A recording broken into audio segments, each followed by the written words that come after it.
After killing 5 Hamas gunmen in a firefight outside the facility. The Israeli Defense Forces say that they are carrying out what they say are precise and targeted operations inside Al-Shifa Hospital, the largest hospital in Gaza, and a spokesman for the IDF says that no fighting has taken place inside the hospital. We understand that more than 100 Israeli troops are inside, and they are ordering men over the age of 16 to come out into the courtyard. A journalist inside the hospital has told us that the Israeli military is in complete control of the hospital and that they have been going from room to room, floor to floor, interrogating people. The BBC's Mark Lowen reporting from southern Israel. House Speaker Mike Johnson was able to win bipartisan support for a temporary funding bill to avert a government shutdown later this week. Democrats helped pass the measure while more than 90 Republicans voted no.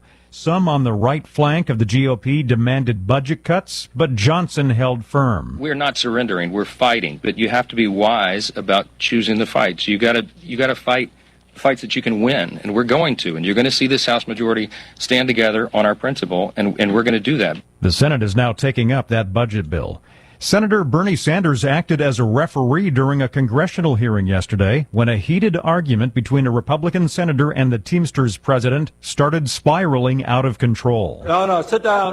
Sit down. Okay. You're a United States senator. Sit down. Active. Oh, okay. Sit down, please. All right. Can I respond? Mr. Hold it. After the hearing, Sanders called the exchange absurd. It'll be high-stakes diplomacy in Northern California today when President Biden meets with Chinese President Xi Jinping, their first meeting in a year. More on these stories at townhall.com.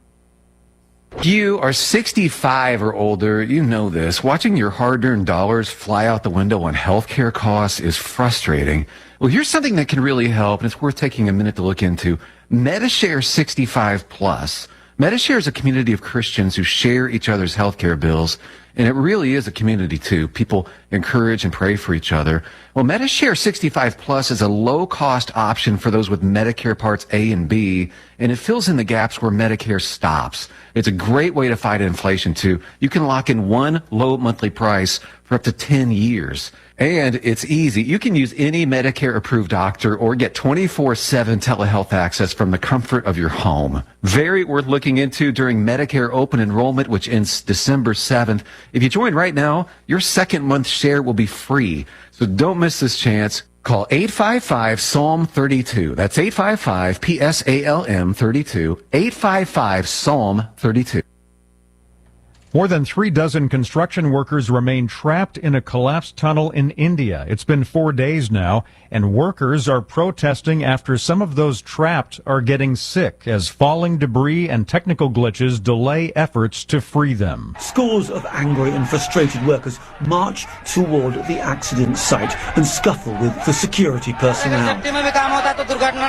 One unidentified protester says if proper safety methods had been adopted, the accident would have been avoided. The seniors responsible for safety are not trapped, only the workers are trapped.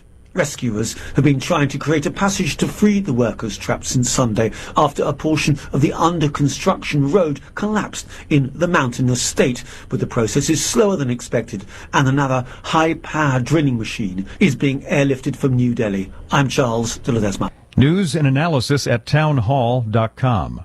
I'm Greg Clugston.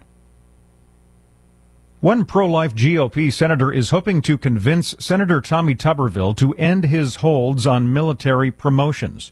Bob Agnew reports it could be a way forward for pro-military conservatives who also oppose abortion. Senator Dan Sullivan says he, like Tuberville, opposes the Pentagon's use of tax dollars to pay for abortions, but says there's a lot of other ways we can continue to fight this. One is to remove the holds on high-level career military leaders who Sullivan says President Biden doesn't care about. And put the hold on the civilian DOD official who's actually in charge of the policy. A simple matter of strategy, says Sullivan. We care way more about, we Republicans, than the military than they do. You never take a hostage that you care about more than your opponent. Sullivan told the Salem Radio Network's Hugh Hewitt he's also working with Tuberville to sue the DOD over its abortion policy.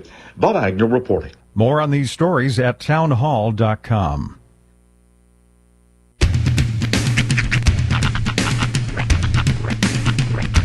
What in the wide world of sports is going on here?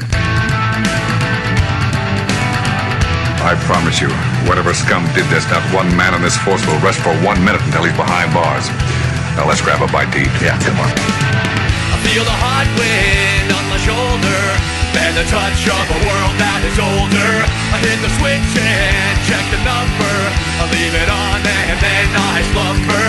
I hear the rhythm ringing through it. Flamenco guitar and cumbia music. I hear the talking of the DJ. The devil listen, what does he say? I'm on a Mexican radio. I'm on a Mexican radio. Broadcasting live from high atop the J.P. White Building in downtown Roswell, New Mexico. It's Mornings with Mike Winters on 106.5 Roswell's Talk FM. Is that what I sound like when I talk? Now, here's your host, Mike Winters. And good morning, one and all. Welcome to Mornings with Mike Winters. I am he. That would be me, Mike Winters. Happy Wednesday, everybody. Oi then, Gov. Yeah, well, it's a little foggy out there. Welcome to foggy Roswell town. Yeah, which I guess we're used to now. Yeah, I kind of dig it. It kind of gives just an added air of mystery to downtown Roswell. A couple days. I feel like this setting would go really, really well with some Bob Seger sax. You know what I'm saying? That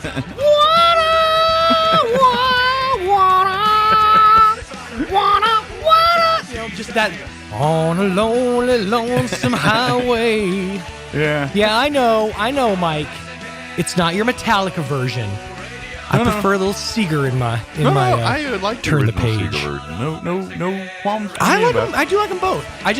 There's something about when you're in a certain mood. Yeah. That Seeger just hits. It's a little different, you know. Well, the Metallica version is not the version of which you're thinking and talking of right now. That's not the jazzy. No, Metallica. That's more of that really guitars and.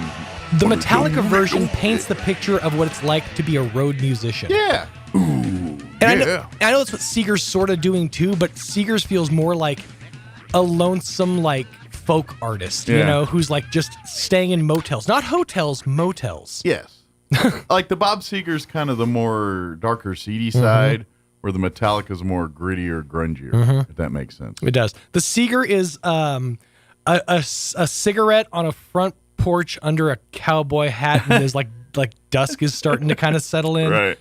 Whereas the Metallica version is just I just picture a dude laying in the middle bunk of a tour bus. It's just contemplating life. Still smoking for some reason inside of the tour bus. But it's 2 a.m. after a drinking bender. Yeah. That's the difference. But happy Wednesday. Yeah, welcome to it. Halfway day, everybody. It's foggy. That's all we're trying to say. Yeah, it's a little foggy out there. According to the weather, we should expect this till about 11, and then it should start clearing off a little bit here.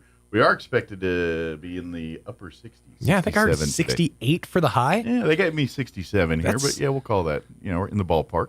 It's still light jacket weather. Yes, but I do have some unfortunate news. Oh. We will be able to carry the Roswell Coyote game on the radio for you on Saturday. No problems there. However, we do not have permission to do the video. Right. So no video coverage from us for the for the Roswell Deming game on Saturday. Right. However, we will have audio only coverage with the scoreboard at KSVPTV.com. Yeah, you can go to KSVPTV.com and watch the audio only. Well, yeah, I just think there's nothing to watch except for a screenshot. But this is, I'd say it's even better because here's what you just put on the game, tilt your chair back, close your eyes, maybe put a sleep mask on to cover the eyes, and just get lost and paint your own picture. Yeah, let Kelly McDonald paint the picture for you, and he does a fine job. He does. He's mostly color too, so it'll be interesting to see him handle to kind of do the 1-2 punch of both. of them. He can do it all. Of both of them. Yeah, he can do stats, color, and play-by-play all at the same time. He's I'm strictly a color person. I'm strictly color. I couldn't. Yeah, I can't keep up with twins to the left and right, and my vision is not strong enough to be like, is that 17 or 7 or 82? Who is that? I can't tell. Right. can't read the numbers. I can't. I'm bad at it too. But I could do that guy hit him real good. I could do that. I do, however, feel like, and I know it's late in the season, but maybe next year before football starts, I want to sit down with the guys, the commentators, yes, and explain to them, if you're going to scream, you do not have to do it indirectly into the microphone. Yes. So what they need to do is come back from it and go up when they scream. Problem is with them, they're wearing headsets. Mhm. They're not wearing. They don't have a microphone. They got a headset. They got to physically pull that headset away from. Yeah, we got to figure something out because they're wearing sports headsets. Because it's getting to the point where every highlight I pull sounds exactly the same from Art and Kelly. Yeah, they get excited and Art. They do a great job, all of our announcers. But Absolutely. Yeah, when they get excited, they've got the mouthpiece right there, so it gets very over. And it gets chaotic when you hear it. That's understandable. But if we can, we need to get him. Grab We that. need to get him some lavs. Get him some lav mics. There you go. Lapels. There you go. We have some somewhere. I thought we did. I don't. I think the problem is it's just in that booth. It's a little trickier to pull that off with the. Probably picks up a lot of the background. Yeah, exactly. You need something that's more direct. It's once you peel back the curtain in the world of radio and stuff, different mics have different purposes. A boom mic is good for boom things, but not so much for interviews and stuff. Hi, everybody. This is where we get weird. I know it's getting a little nerdy, but I understand. I felt it too when I was talking about the mic technique. I'm like, maybe we don't need to go down this avenue this early in the morning. It's a little nerdy, but I get what you're trying to lay down. As somebody who flies pretty close to the sports highlights, son, you pick up on things, Exactly. Mm-hmm. But yes, unfortunately, it'll be an audio-only broadcast for us this weekend. ProView will not be going to Artesia, so if you're going to be, if you'd like to, the Artesia Piedra Vista game, we do have video permission for that. They're not sending, basically, they're sending a crew to Deming to cover that game, so ProView will have a coverage of it. If you want to watch it, you'll have to go through them, but they are not free. Just to warn you, a heads up, they do cost. It's a monthly subscription, which you can see all the games and everything. It's good, but it is not free. So if you want to watch it, there's only two ways: go to Deming, have a seat, enjoy the game at the stadium, or go through the ProView there for this. And which I'll be honest, it's a nice drive. Yeah, it's a long drive. Yeah, it's a nice one though. I will never forget. This was several years ago. It was right after Jim Wilburn retired from covering Bull. He moved to Lubbock, so he wasn't covering the games, and he was a longtime announcer for the Bulldogs. Right. And so for that year after, Gene and I were the stopgap until they found Joby and brought Joby, and so it was me and Gene that did it for a year. That was also the year the Bulldogs were down a bit. Like, they did win a championship. They didn't make the playoffs that year. It was a building year. Yeah. And the Artesia faithful, of course, they're very a superstitious lot. And, of course, I think, personally blamed Gene and I for the reason they didn't make the playoffs that year. Yeah, I've actually gotten that vibe from fans where it's like, because I was so overly confident in my open, that jinxed the team. It's like, they were the ones on the field. Yeah. So they kind of sort of blamed us for that season, but it was just salty because they were already mad, or not mad, but they were already missing Jim, and and that, my friends, and then Gene and I, we know sports, but sports isn't we didn't grow up to be Howard Cosell. Right. We grew up to be R.D. Lang, quite frankly. And when you've got Bob Hope trying to be, Howard Cosell, it doesn't always come across well. Yeah. And so we had a couple of Bob Hopes, and we needed a couple of Howard Cosells, and we just weren't embraced.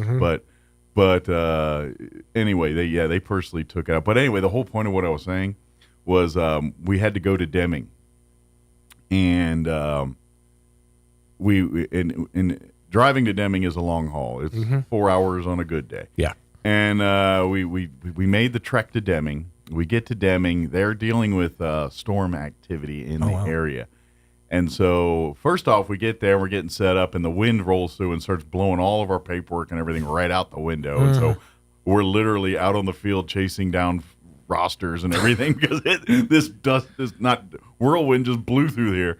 And then, with that created lightning delays. And so, but they wanted to play the game. Mm-hmm. So they kept delaying it. And finally, at about 8:30 at night, they finally said, we're going to play this game. So they played the game. Mm-hmm. And Artesia lost. Deming won that game.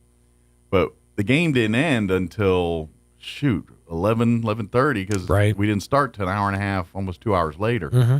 And needless to say, we didn't get back from Deming until about 5 in the morning.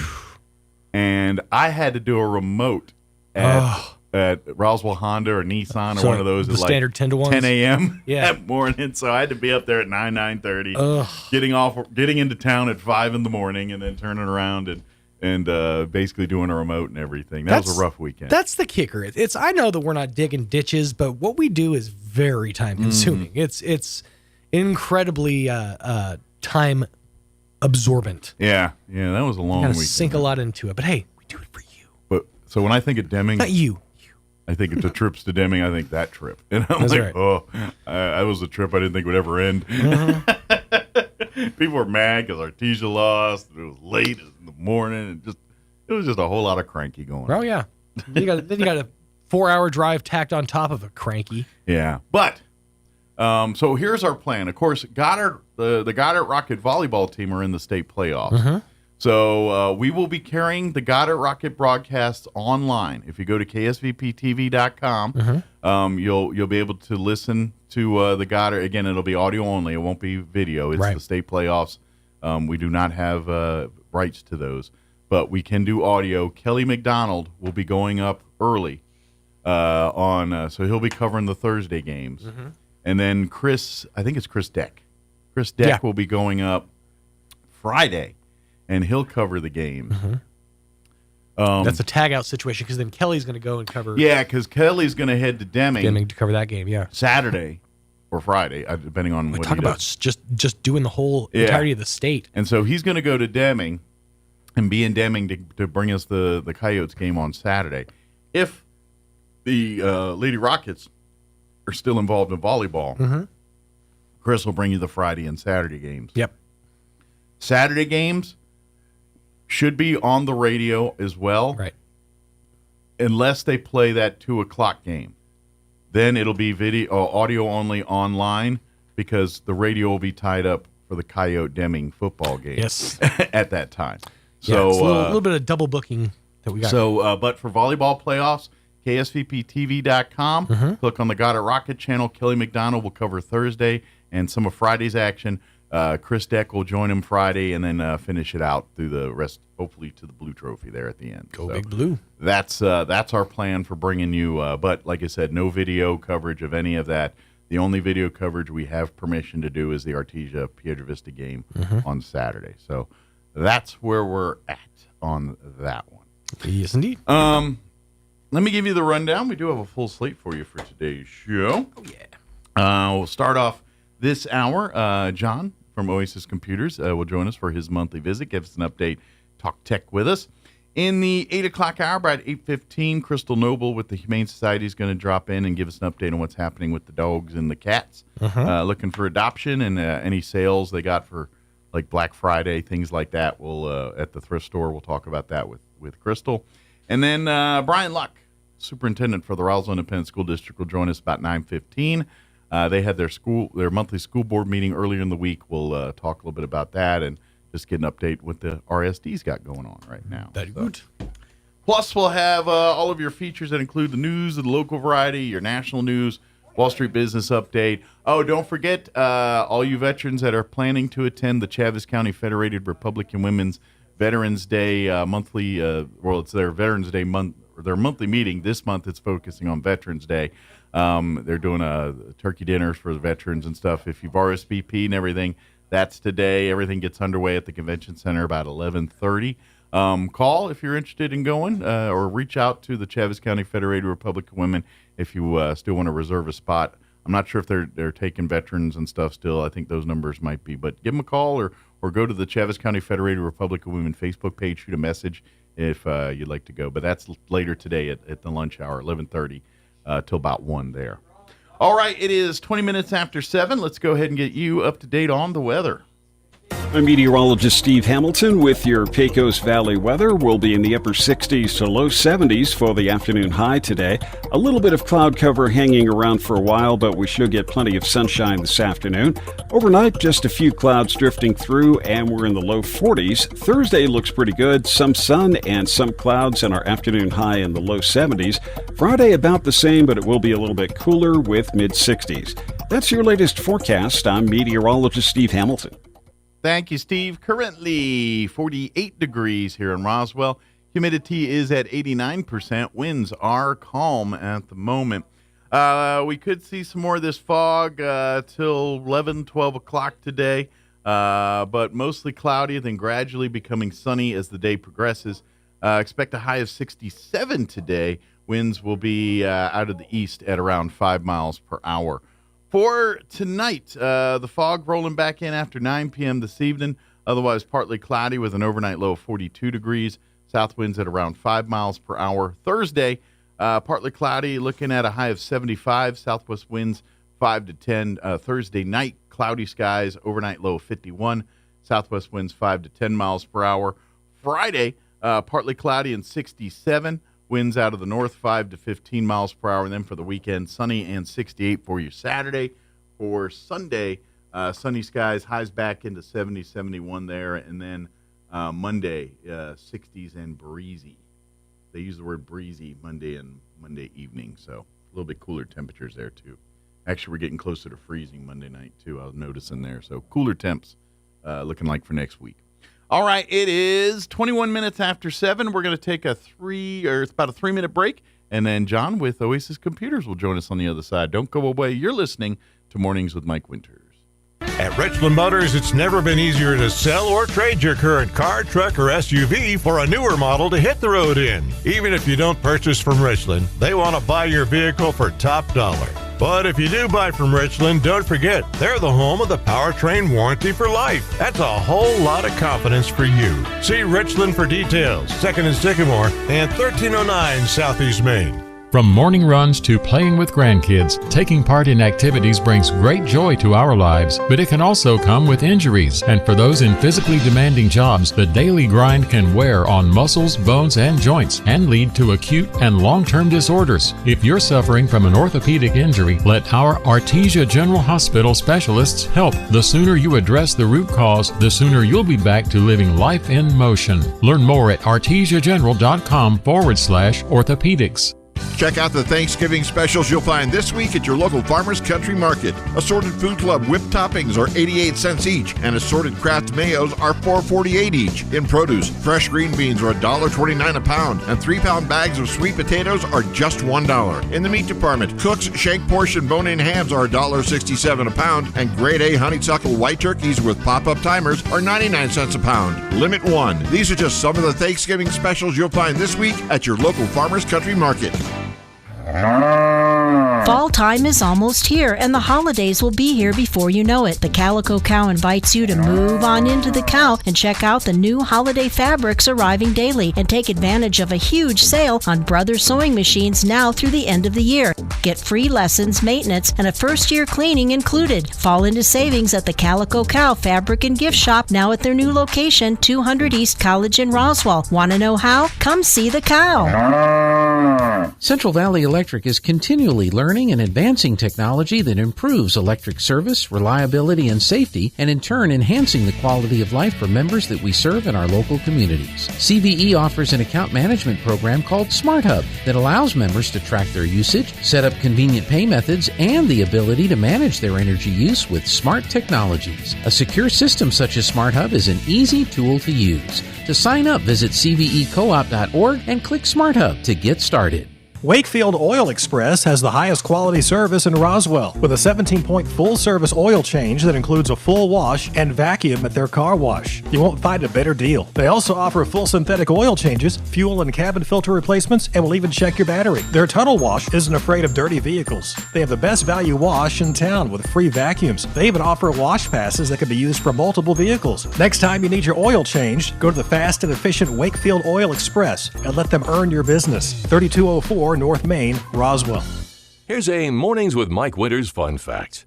The ball on top of a flagpole is called a truck. Mess with your friends today by pointing at a flagpole and say, "Hey, check out the truck on top of that flagpole." Here's Mike Winters. And good morning. It is 7:25, and joining us in studio this morning, back for his monthly visit, John with Oasis Computers joining us. Morning, John. Good morning. How's life at the office this morning? Aggravating sometimes because of the passwords that Well, we were just talking about. But other than that, great. Other than that, business is good, but it's been computers very do busy. what computers do, and so hence the reason Oasis Computers exists. Rephrase that: do what computers don't do, Hey, and all right. make them do it. You want them to do, but Yeah. and, it was funny, but it kind of makes me laugh a little bit because as a guy that I'm the user, I'm the guy that gets on the computer and uses it, and I know enough to be dangerous sometimes on this thing. But I'm the guy that runs into the problems like, oh, why is it not working?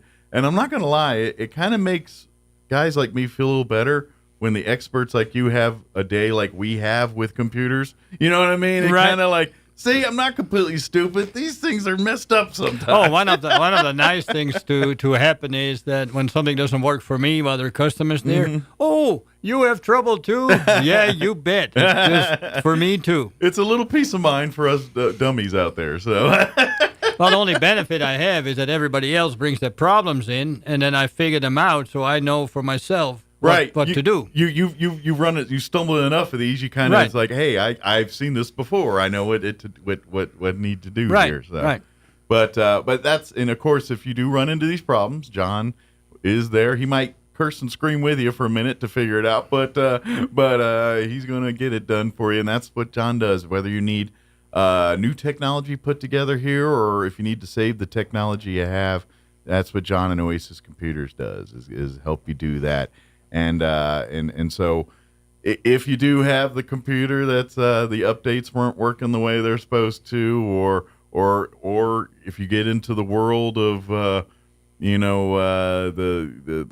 just forgetting passwords, things like that, it can be quite a headache to get out of that stuff. But John will help you navigate through as much as. Yeah, I start figuring out it's not clear. The big problem is that it's not clear, and it doesn't behave as you would think it does. Mm-hmm. You have, for instance, where you need to change the password or update something, whatever. And when you do that, step 1, clear to you. Mm-hmm. Step 2, clear to you. Step 3, one more thing, I'm done now. And then whatever you're doing goes away, and then it feels like it pops up, like you have to do the same thing again. Right. That is, and it doesn't look like it stayed there, kind of. It's weird. And when it does that, you start, I have done that now several times, till I finally realized, wait a minute here. So you start doing it again, and I guess, do I have to do it again? And then something else pops up that at that point is annoying because you're doing something. Right. But that thing that popped up said, yeah, you're good now. What? Updates. We had one, this morning. The wife's tablet wouldn't start up. Mm-hmm. What do I do again? It's like, well, told you, but anyway. So hold the power button for about half a minute, and then it started up. Mm-hmm. But nobody knows. It always starts up, within 10 seconds or Sure. whatever. And it does something, pretty quick it does something. Mm-hmm. Now, it doesn't do anything. You push the button, it doesn't do anything. You do things, you hit the keyboard, whatever you do. It does not do anything. And then what you do? Right. Yeah, well, turn it off. Well, it's off. Well, maybe it's not off. Maybe Right. it's just a black screen. Right. Not clear again. Yeah. And that's There's no- where a big problem comes in. Yeah, there's no Also, indicator. too much is assumed, we'll know that. I've started noticing my own notes. If I get older notes that I wrote down, Mm-hmm. I go, and what did I mean exactly by this? So I've been starting to write out notes better. This is what I meant. Right. Period. So, it takes a little longer to write it up or whatever you do. Sure. But later that works. And I think the operating systems, the computers have the same problem. It's not spelled out exactly what it means. Mm-hmm. And then you have the problem that I think multiple people work on this stuff and they're not quite in line with each other. Sure. Stuff like that. So very aggravating. Well, and you know, it's, I think some of that too is just in the world of propriety stuff and things, you know. Apple does thing a certain way, that Microsoft does thing a certain way, Google does thing a certain way. And, and none of them want them to know how each other do it. Well, everybody comes up with a solution for the you know, many businesses, many persons, people, whatever, come in history have come up with the same solution for something or invented the same thing in different parts of the world. Right. You know, that seems to be evolution or something like that. I don't know. Yeah. But it's not the same. It works on the same problem, but different approach to it. Sure. And then, you know, everybody hangs on to their own way of this is how we can make, and it comes down to money with it. Right. And we want to do our way, the main way to do this, and then the rest, forget about the rest. Well, so there's a fight for a while who's going to win. Think about the tape wars, you know, Betamax, VHS. Yeah. And if you bet on the wrong one, you had a whole bunch of stuff that later on wasn't used no more. Poor beta guys. Right, right. You know, so, and it's not necessarily the better one wins. Right. But one of them eventually wins, and then everybody gets online with that and goes that way. Yeah, kind of like those people stuck with the HD DVDs instead of the Blu-rays. Right.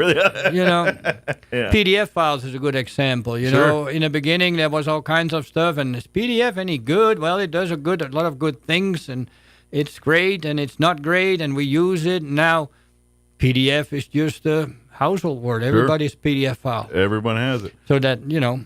A little bit younger folks, you know how everyone's got an iPod? Well, for a while, some people had a Zoom. And you don't see those people with the Zooms anymore. They had their iPods. Right. I really had a Gateway. I don't even know what it's called anymore. I love that little thing.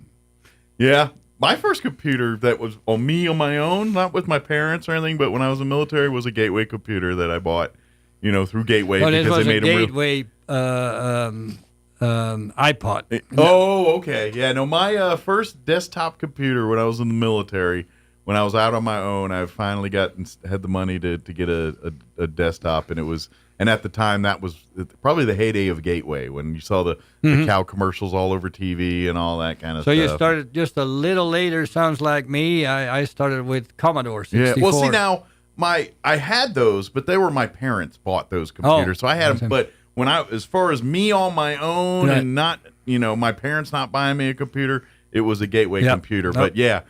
We didn't have the Commodore. My friends had Commodores. I had an Apple IIc. So that was what we had. So, but I remember those days. But that Gateway was my first. I'm an adult and I buy a computer. So right. Yeah. Yeah, Gateway was big there for a while. Yeah. Problem was they too were proprietized, and if you wanted to put a new sound card or video card in one of those, it was pretty much impossible. They wanted you to buy a new computer. So. Well, the biggest problem I remember was IRQs. Interrupt request. Set the jumper for the right IRQ, and if two are the same, then it don't work. But all I know is it was in the latest in high-speed dial-up internet with that.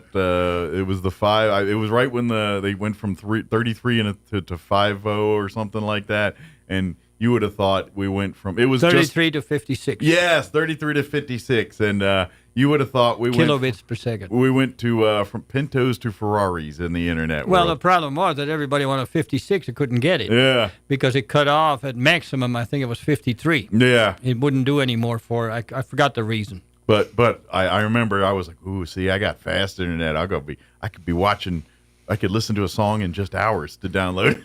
Yeah, I remember the books, you know, audio books. Yeah. We had a special player for it at the time. There was nothing else. They had to make a special player for it. Mm-hmm. And the book would take 45 minutes to an hour to download, and that was great. But book right now is, what, a minute? Yeah, exactly.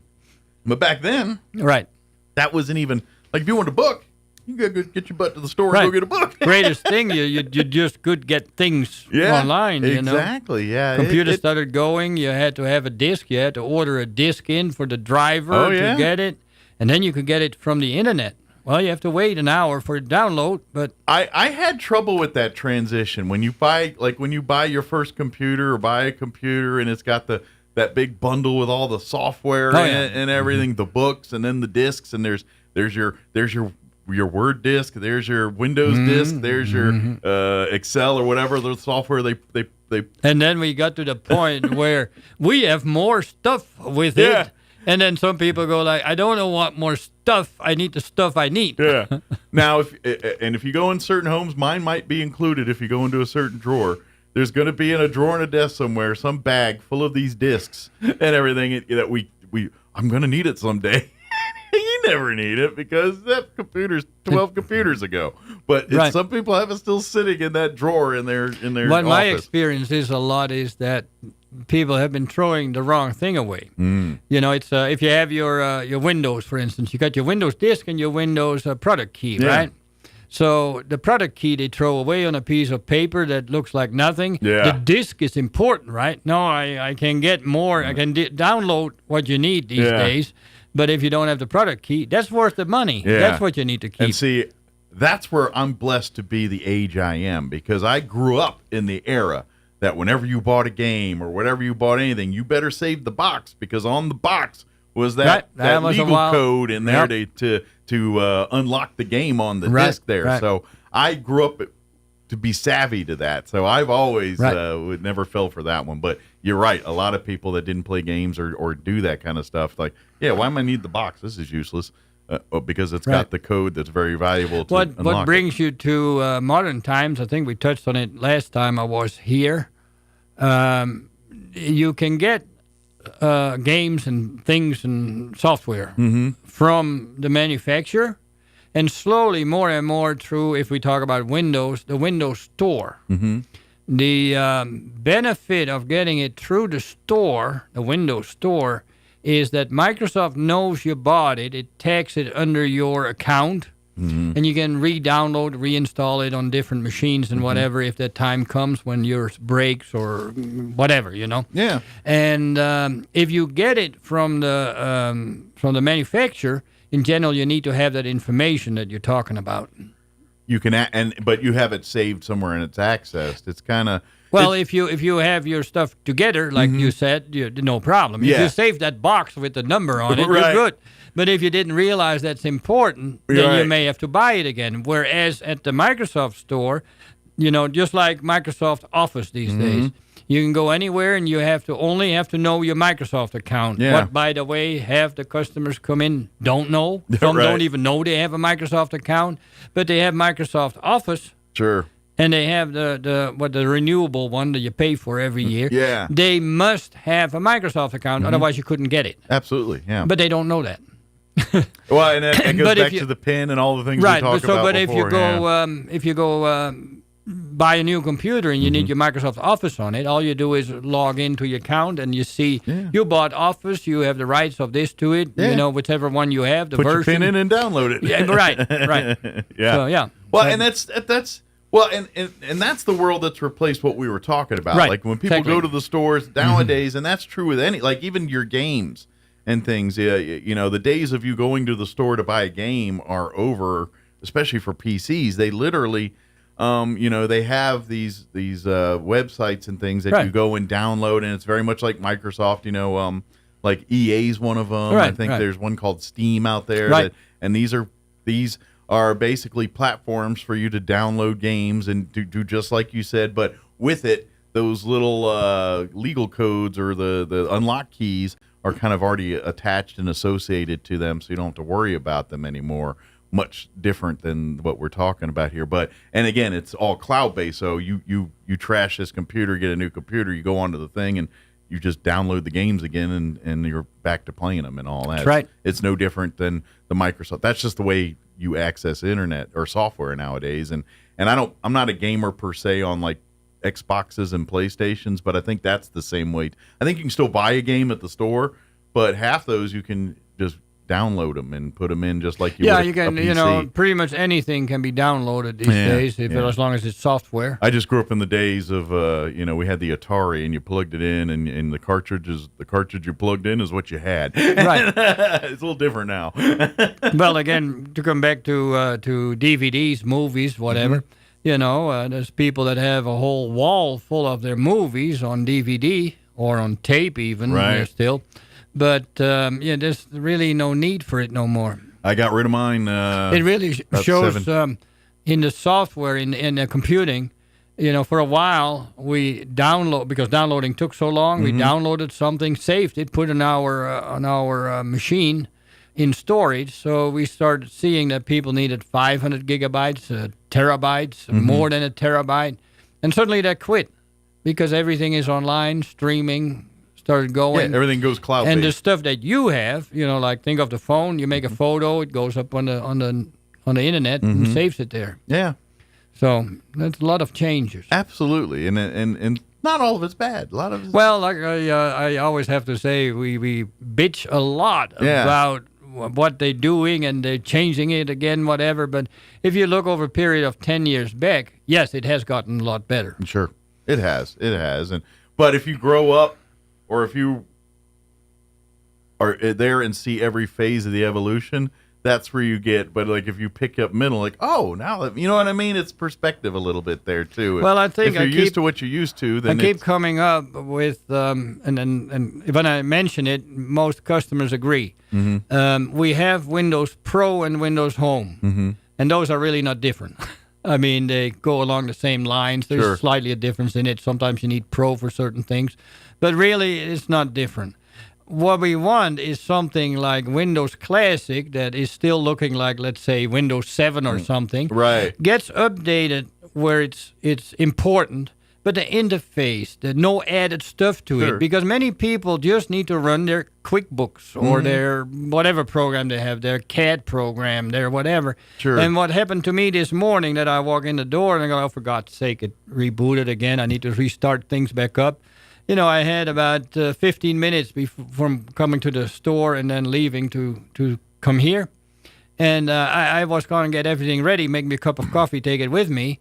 Well, I never got to it because I was rebooting everything, starting it back up and lining it back out.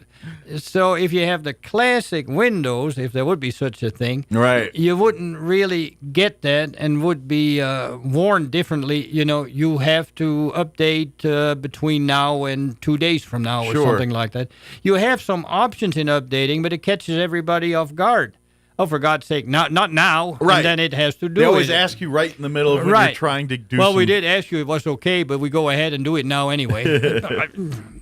Well, I always like the remind me in a day kind of thing. And it's like, all right, I'll do that. Tell me tomorrow. Remind me tomorrow. And then I do it tomorrow. I was like, no, it's not good tomorrow either.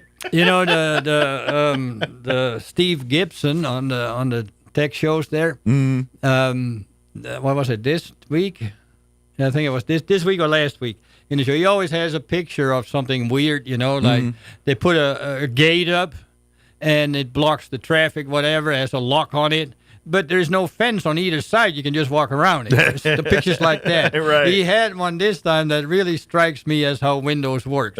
He had a sign for parking in a street somewhere. On the top, it was in red, and it said, no parking anytime. And the sign underneath it says, any other time, 1 hour parking. So if we decide to let you park, it's only going to be an hour thing, but we don't. And when can you do that? Any other time than never. Leap year, February 29th at 8:07 a.m. No, that's still any time. I mean, but that's what Windows sometimes feels, or whole computing sometimes feels absolutely. like. Absolutely, you're right. Yeah, I have to do this, but I can't do it. And to be honest, I feel like life's like that sometimes too. It's like I was told one thing and now I can tell it. I don't know what to do with my hands. But anyway, but here's the thing too: is if you're now that we're getting to that holiday time of year here too, I always like to remind folks, be buyer beware, but at the same time, don't not saying everything's bad when you're looking for these Black Friday deals and things like that. If you see something in the technology world that's bargain basement, remember. I got one remark. I was going to talk about it, but we got kind of off in the old days a little bit. That's fine. Yeah. Something is changing. We can get a lot of cheap computers that are actually pretty damn good. They're starting to get to where compared to good computers, they're not really that good. But for what people need, they're excellent. Gotcha. So we've been rebuilding old computers, and what these new ones cost, a little bit more than what I can do for the rebuild ones, like $50, $60 more. Okay. But they're new and they're so much better. We get to the point that is, I hate to say it, gets really a throwaway thing. Yeah. I've been trying to sell, some customers need it, an old computer. And say, well, get a used, well, wait a minute. I've got this new one for $250.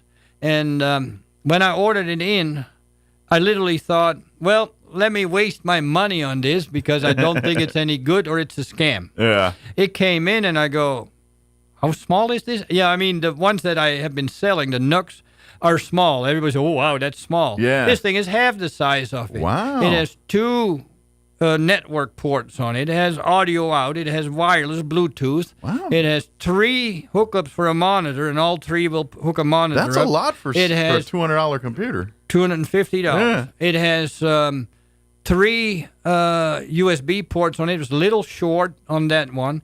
And Windows is already with it for that price. And it was Windows Pro. That's really what I thought. Windows Pro for that price. 8 gigabytes of memory, 250 gigabyte storage, things like that. And so for an everyday little computer, right, when I set it up, I went from, well, I hope this thing works, to, wow, this is damn good. Nice. So that's that. You always ask, did anything new show up? Yes, we have something new coming up. So I imagine you're going to try to acquire a few more of those for the show. Well, the other thing that's happened is that the NUC is not going to be made by Intel no more. Okay. They have licensed it to ASUS. Okay. And ASUS is making the NUCs now. Okay. Under the brand name NUC still, I think. Okay. But for the price difference, what we can get at the moment, I don't know if it keeps or whatever. Don't know where they come from. Probably China made or something. Sure. But it's phenomenal. I was stunned. Excellent. So if you want to, if you're looking for affordable options here, come talk to John. If you have the old computer, people bring still the old computer, and I go like, oh, for God's sake, 5, 6, 10 minutes, 15 minutes before it starts up. Yeah. And the repair that they need to get it going good is about $180 to $250.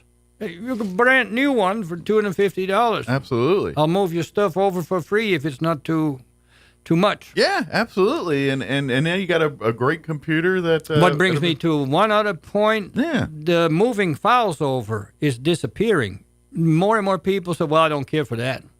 Because it's getting online. Mm-hmm. But getting back online takes way more time to line people out with their passwords and whatever than moving the files over. So we used to include that with it. Yeah. Well, we still move the files over for no extra charge. But then I find I've spent 2.5 to 3 hours trying to get a new machine running so they can get to the stuff they need, the bank, the email, the whatever. And most of the time is lost by finding their passwords. The old computer did it automatically. It quit working. You can't look the passwords up. And they think they don't have a password. It goes by itself. Which is always the crux and the problem half the time is knowing that password. God, here we go again. I think John's day would be about half the workload if it wasn't for those darn passwords. If it would work the way I see fit, and if it would be done the way I think, more precise, more organized, more better explanations like we talked about earlier about what to do exactly. Yeah. I probably had 1 day a week business, so instead of being mad at Microsoft, I should thank them. They make me a lot of work. They give you that. This good is true. income. So, yes. So when those moments hit in your world, please don't hesitate to reach out to John at Oasis Computers. Yes, we can help. If you are looking to do some technology here for the holidays, reach out to John. If you do see some of these deals, he says this every time. If you see a Black Friday deal and you're wondering if this is hokum or actually a good buy,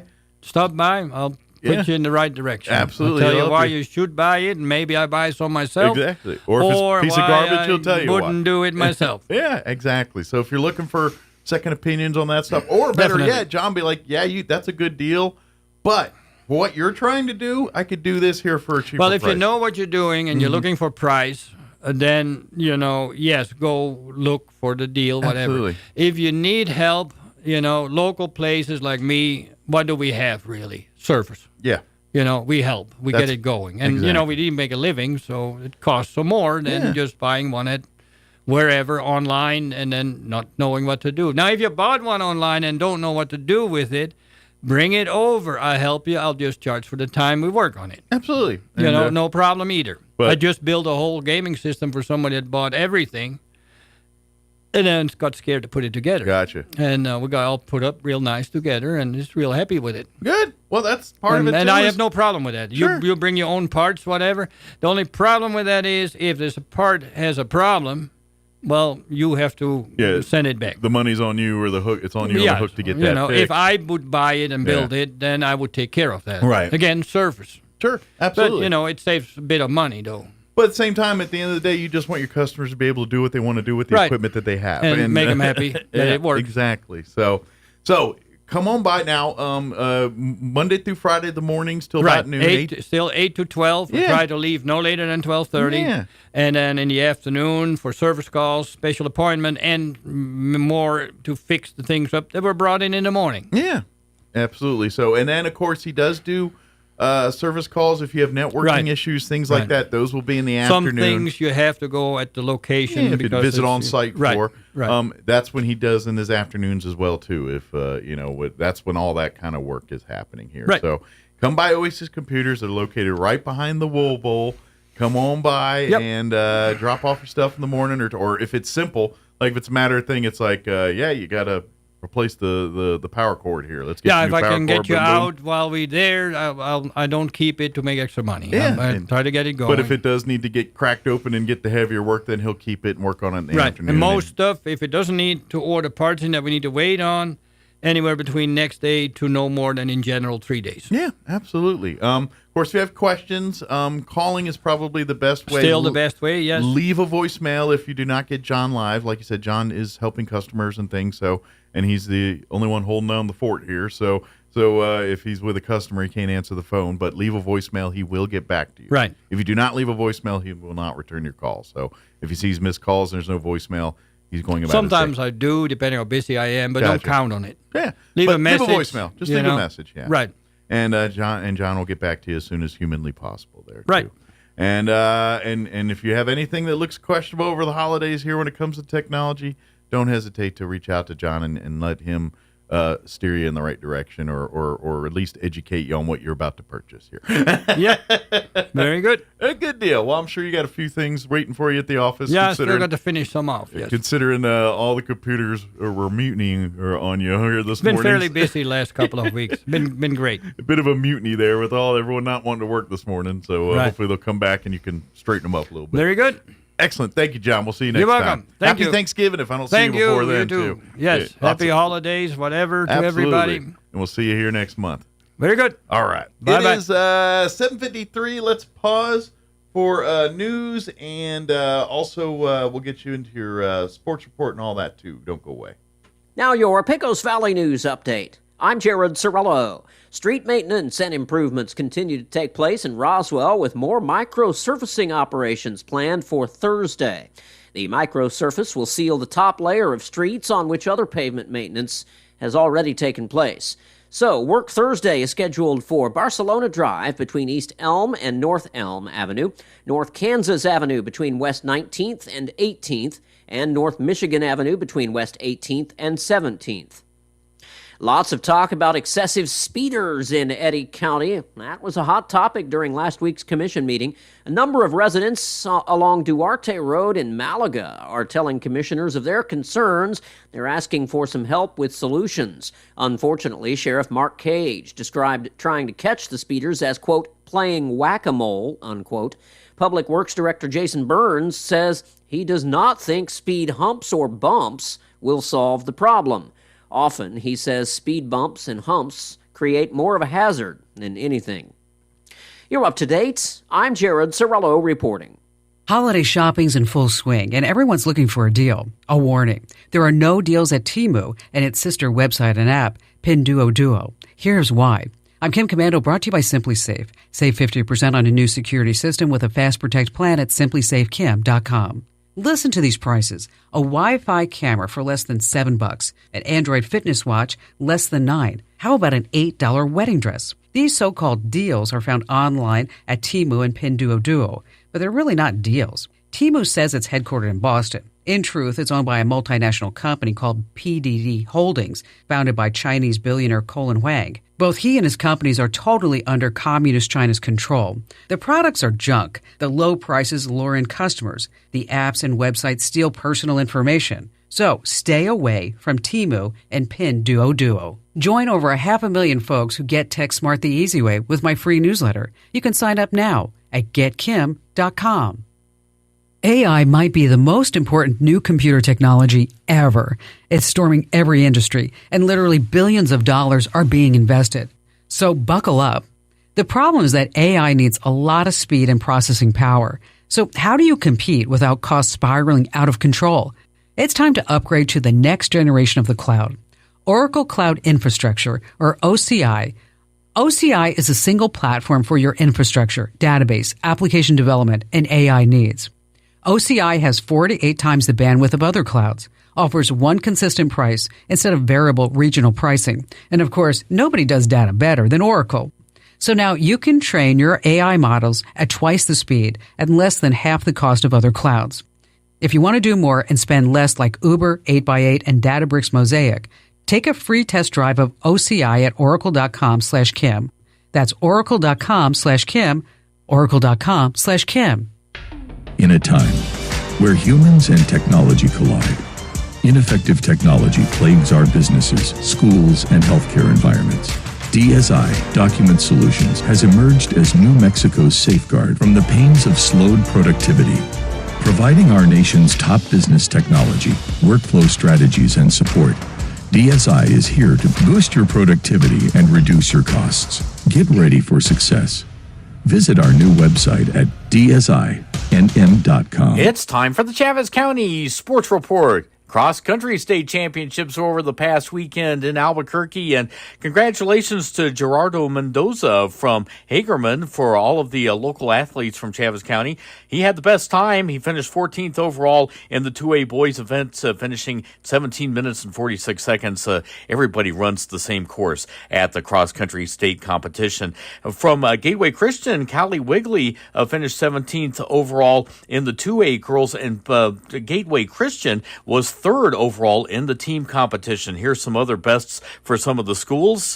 For Roswell High in the boys competition, Ryan Saraceno had the best time there. Augustin Garcia Araniva from Goddard had his team's best time. And on the girls' side, Elsa Enriquez from Goddard had the best time there for the Rockets. The Sports Report brought to you by DSI. Call DSI for all your office technology needs. I'm Eric Butler at Roswell's Talk FM 106.5.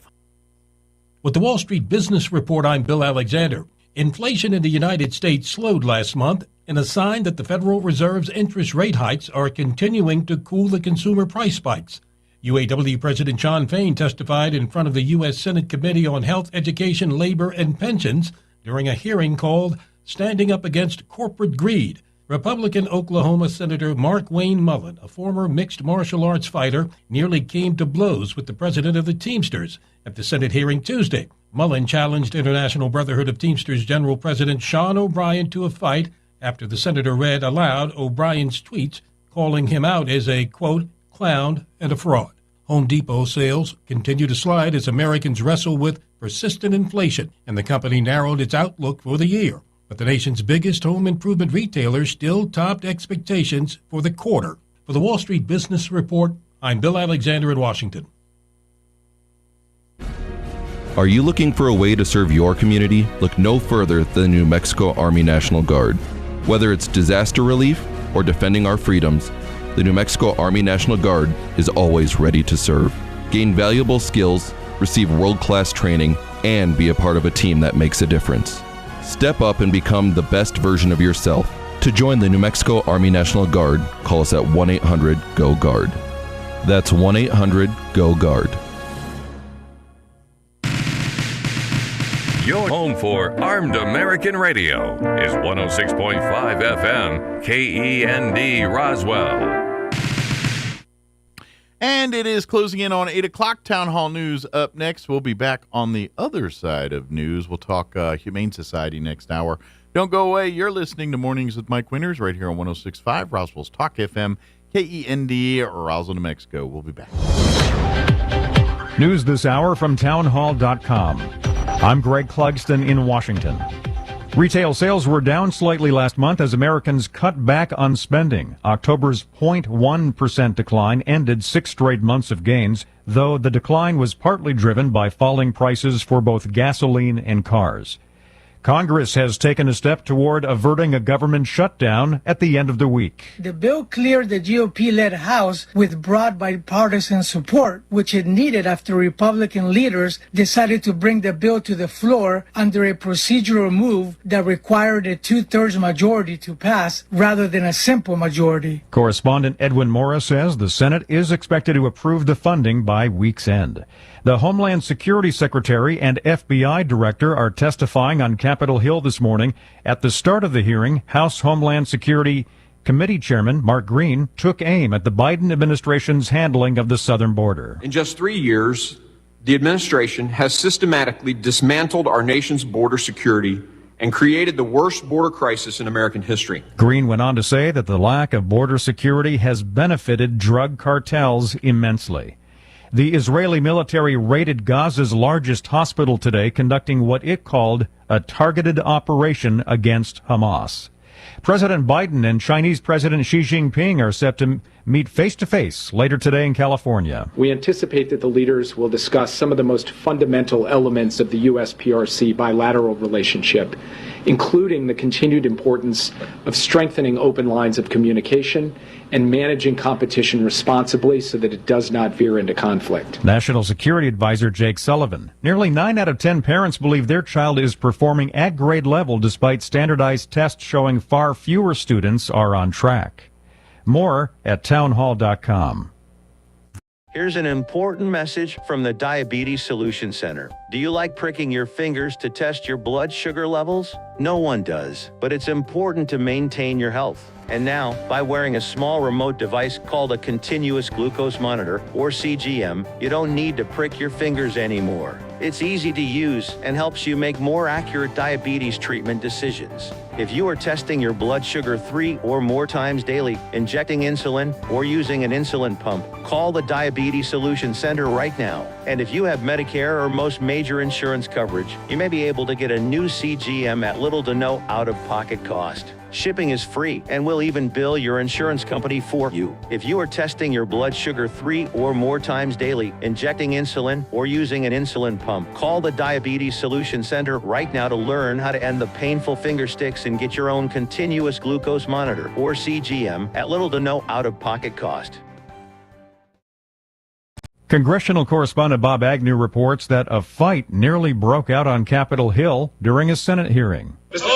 Hold it. Chairman Bernie Sanders had to intervene after GOP Senator Mark Wayne Mullen challenged Teamsters President Sean O'Brien to a fight, and both men took to their feet. Is that your solution? No, sit down. Sit down. Okay. You're a United States Senator. Sit down. Okay. Sit down. Sanders reminding both parties the focus should remain on the ways unions are making lives better for working families. We're not here to talk about physical abuse. Bob Agnew reporting. Senate Democrats have moved to temporarily change Senate rules and confirm hundreds of military nominees. It's an attempt to maneuver around a blockade by Alabama Senator Tommy Tuberville over a Pentagon abortion policy. The Senate has traditionally confirmed large batches of military officers together, but one objection can upend that process. News and analysis at townhall.com.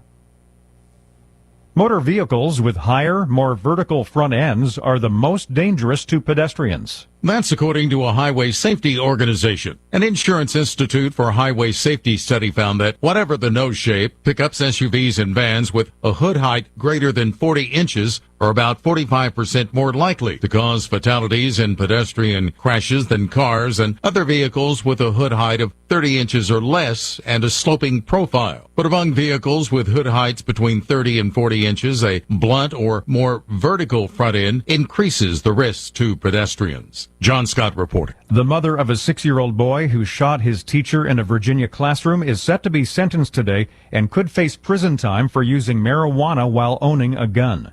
Federal prosecutors say they are seeking a 21-month prison sentence for Deja Taylor. Her attorneys are requesting probation. More on these stories at townhall.com.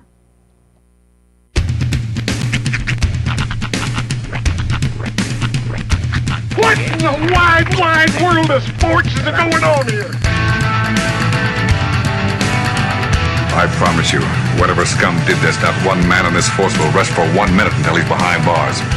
Now let's grab a bite to eat. Yeah, come on. I feel the hot wind on my shoulder and the touch of a world that is older.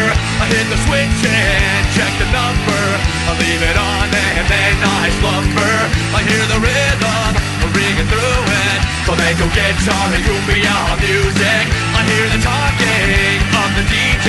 The travel listen, what does he say? I'm on a Mexican radio. I'm on a Mexican radio. Broadcasting live from high atop the J.P. White Building in downtown Roswell, New Mexico. It's Mornings with Mike Winters on 106.5 Roswell's Talk FM. Is that what I sound like when I talk? Now, here's your host, Mike Winters.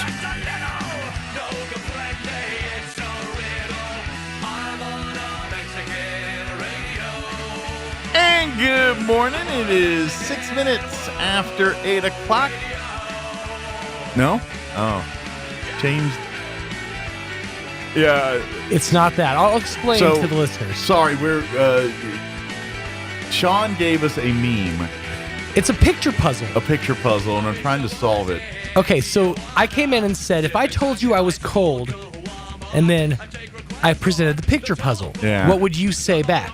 Now this, let me try to walk you through and talk this picture puzzle out. It is a picture of. Come on now, load again. It unloaded. It's a picture of a well next to a picture of a hydroelectric dam. Okay. Next to a picture of Jackie O. Kennedy. Okay. That's on top of an eyeball next to a Coke can and the letter T. Okay. Okay. On the bottom row is a remote control, the word the, and what looks like a storm. Okay. Now, I know that doesn't make a lot of sense when I explain it out loud. Right. And I figured out everything but the last line. Okay, so the breakdown is, if I told you I was cold, well, damn, Jackie, I can't control the weather. That's it. There it is. Coke, yeah. You're thinking cola. Well, and that's why I couldn't change. That's why I was thinking clicker, remote. Well, I said the storm. Change the weather. Yeah. You said. Well, you said no. You said you said change. Yeah, I said change. So, but I'm going to give myself an 80 on that. Yeah, I feel I'll like give you a solid 80. I think I got most of it. What it is a reference to a line from That 70s Show when Jackie was like, I'm so cold. Kelso was like, well, damn, Jackie, I can't control the weather. I saw that, and it took me a minute to work it out with my sort of sleep-addled brain this morning. I'm like, all right, good one. Yeah. Good one. I want to know the people that sit in the basement for hours thinking this stuff. Oh, I mean, there's people that invent like board games like this. Yeah. If you've ever played, I think it's called Mad Gab. Yeah, that game. If you have the right people and the right substances, that game can be an absolute blast. Well, I guess. No, that's the one where it's like it'll present a series of words like mull of mush sheen. Yeah, so you have. I'm a love machine. Mm-hmm. That one's directly from the commercial. You basically have to work out a phrase based on these words. This is going to peel back a curtain. Mm-hmm. As a person that grew up listening to Howard Stern in the mornings, well, when I started listening, one of his sidekicks was Jackie the Joke Man Martling. Oh yeah, Jackie Martling. Yeah. He's pretty much obscure now, but there was a high water mark for him in the 80s. There were people may have known him. I think one of his big claim to fame, other than being a stand-up comedian, was he had like a joke page in like a Penthouse or one of the dirty. I think it was the back page of Hustler or something like that. Yeah, it's one of them. But anyway, he's a stand-up comedian, and one of his albums, if you go and I remember seeing it on cassette tape back in the day, it was one of these. And the name of the album was Hoof Art, Ted, Ice, Melted. And then you say it real fast, and you figure out. Art, Ed, Ice, Melted. Oh, yeah. Yeah, no, I got it. But it's one of those where it just washes over you. Yeah, Like, Hoof, Art, Ted, Ice, Melted. I watched a video where a guy was trying, the phrase he was supposed to say was, "It's not my cup of tea." The words he was presented with were snot, mic up, puffed he. And he just could not work it out. He's like, snot, mic up, puffed tea. Snot, mic up, puffed tea. Snot, mic up, puffed tea. He was just going over and over, and everybody else caught it. Yeah. But just that one dude just could not get it. Well, if you found anything we just said funny, I'm going to recommend for you to watch the Albert Brooks documentary on HBO Max right now. I like how you worked that in. It was. I watched it yesterday, and because I grew up, I was a little young to see like the stand up of Albert Brooks. That was more 70s, early 80s. I was a bit young for that. Sure. I grew up more into Albert Brooks's movies. You're Lost in America, you're Defending Your Life. Some of the later ones, The Scout, Mother. That was of course, his cinematic tour de force, Finding Nemo. Yes. Finding that was a little later in the it was. But like Modern Romance was a big movie of his, but that wasn't my cup of tea. I've still to this day haven't seen it. I probably should see it as an adult because it's but when I was in the 80s as a kid, that movie was not one I cared about. Right. But when Defending Your Life came out, I was can all see a about young that. Mike Winters rushing off to the theater to watch a romantic movie. But it's a comedy. It is. It's just, it's not meant for children. It's not in the fact that it's dirty. It's just the comedy's not going to land on a kid's brain. Right. It just doesn't. It's not funny. It's sort of like now, recent controversies notwithstanding, it's sort of like if you pitch to a kid to go watch Annie Hall, they're not going to rush off to go check that one out. Yeah. You know. But like The Muse, if you remember that movie of his with Sharon Stone. Yep. That one was later too. That was actually later, yeah. And I think that was in the 90s. That was late 90s. Yeah, I would say that was in the 90s. That was mid 90s. Yeah, but Defending Your Life's the one seed. That's by far my favorite Albert Brooks movie of all time. But anyway, now I think Rob Reiner's an idiot, but he did this documentary and it's pretty good. Despite the fact I think Rob Reiner's an idiot, I still enjoyed it. But apparently Rob Reiner and Albert Brooks are like best buddies. Yeah, they're buds. They grew up, or not say grew up. They have 40 years of friendship together. So yeah, they're kind of a bromance going on there between those two. So, but I will tell you, the first 5 minutes of the documentary, I thought, did Albert Brooks die? I really, because Albert Brooks is in it. It's an interview and everything, but he doesn't. The first 5 minutes are other comedians and famous people talking about him, and it's very much talking about him like Albert Brooks was. Yeah, it was. Albert Brooks was the funniest man I've ever met. And I'm like, was. You're playing the is-was game. What happened? And then finally they're interviewing. I'm like, okay, he didn't die, but I'm like, did I miss something? Did Albert Brooks die in the last year and I just missed it? And this is why this documentary's coming out. What's going on? And so it warn you, he's not dead. Right. But if you don't know that yet, and for a minute I just I think he's alive, but I don't remember seeing. But maybe it came out during COVID or something. He died. I have no idea. Right. And sure enough. Yeah, exactly. But if you like, especially if you enjoy Albert Brooks movies and things. But and for me it was eye opening for the comedy side. I didn't realize, how kind of cutting edge he was with his comedy. And it's funny, a lot of those really breakout stars, movie stars of the 80s and 90s, 70s, 80s, and 90s really got started in that stand-up scene, and you don't realize it. Matter of factly, some of the way you think of SNL, all Albert Brooks. Albert Brooks. Really? Yeah, because they really wanted it, because he was making short movies and all that stuff, and the short clips, the newsreel clips that you see in SNL, attribute that to Albert Brooks. Also, guest hosts.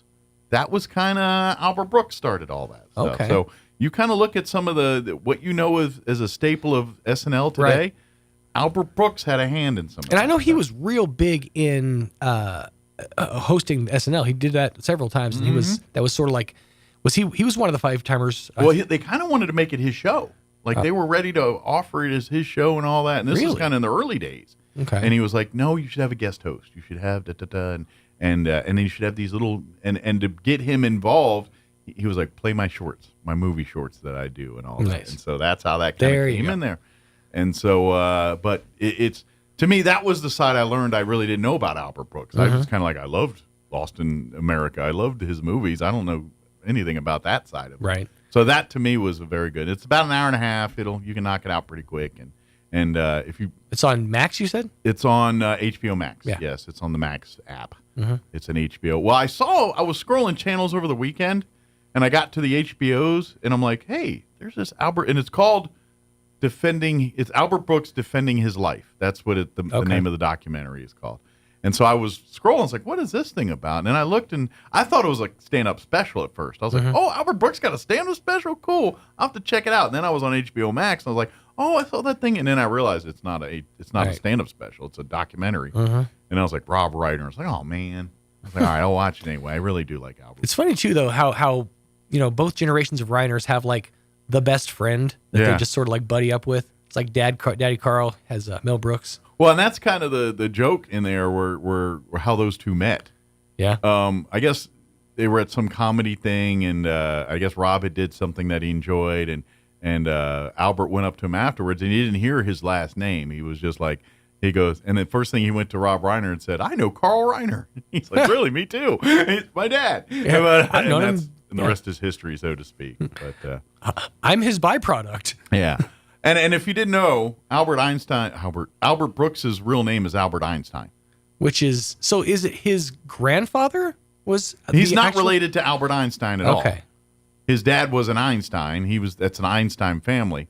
And matter of fact, Albert Einstein was well established and famous, so he's got 2 other brothers that are Einsteins. He didn't name them Albert, but he named Al and It'd be amazing to find out that those are the Einstein brothers that founded the bagel place. Yeah, no, they're the bagel Einsteins, not the genius Einsteins. Right, of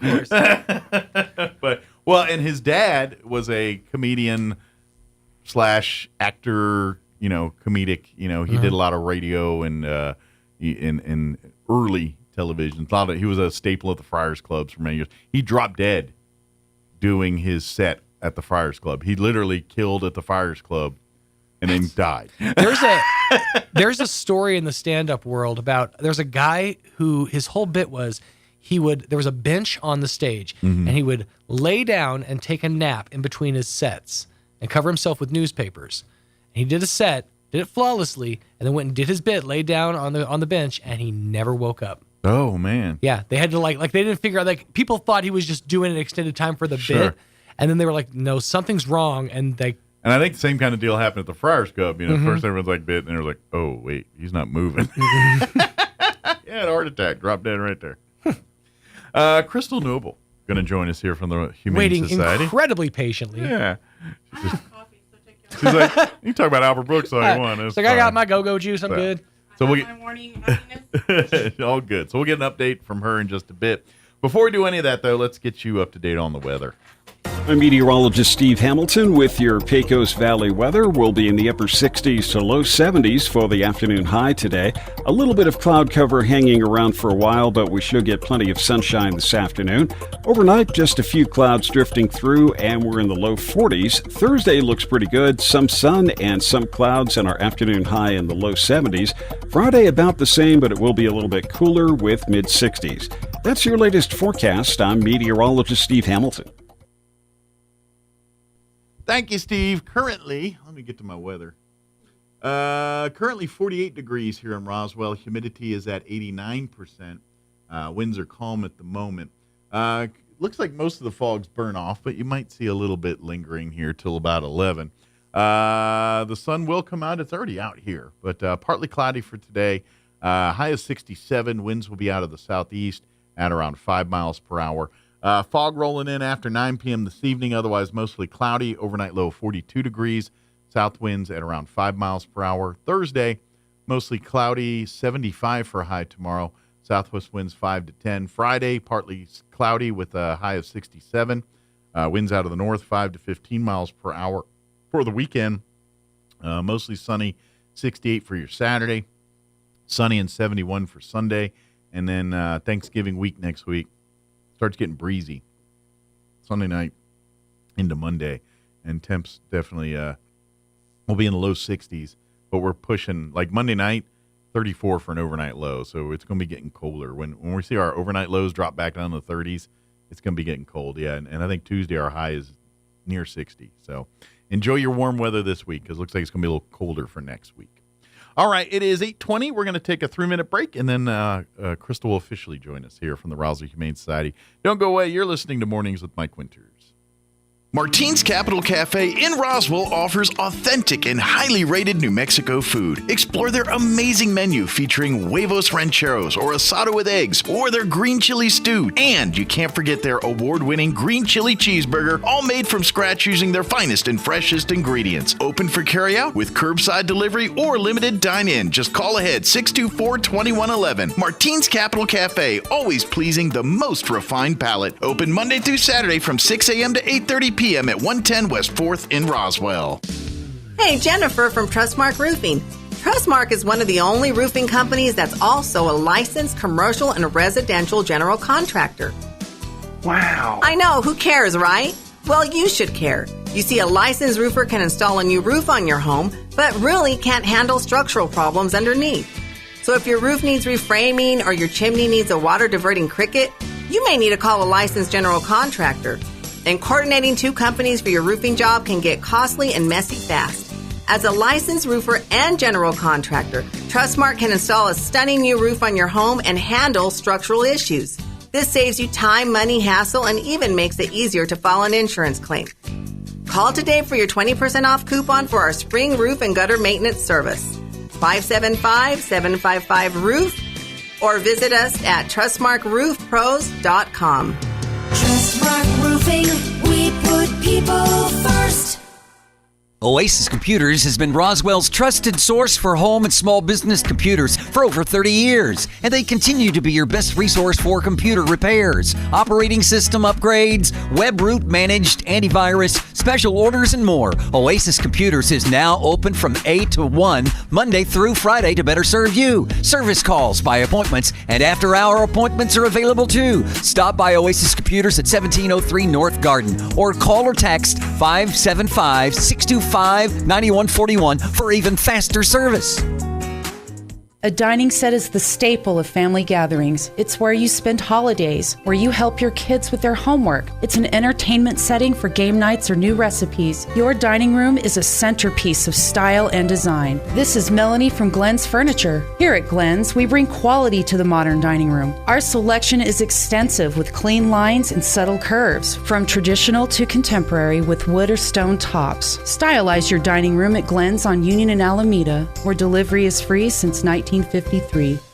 Hey neighbors, there's a new source for all your appliance needs in the area. We're Roswell Appliance Outlet. We sell new minor scratch and dent appliances and we'll help you save 40 to 60% off of MSRP. All come with warranty and personalized service. We also offer parts and service for your existing household appliances. We offer financing and delivery options as well. Don't make that big box store mistake. Come see us at Roswell Appliance Outlet today at 600 South Main in Roswell or call 575-363-9236.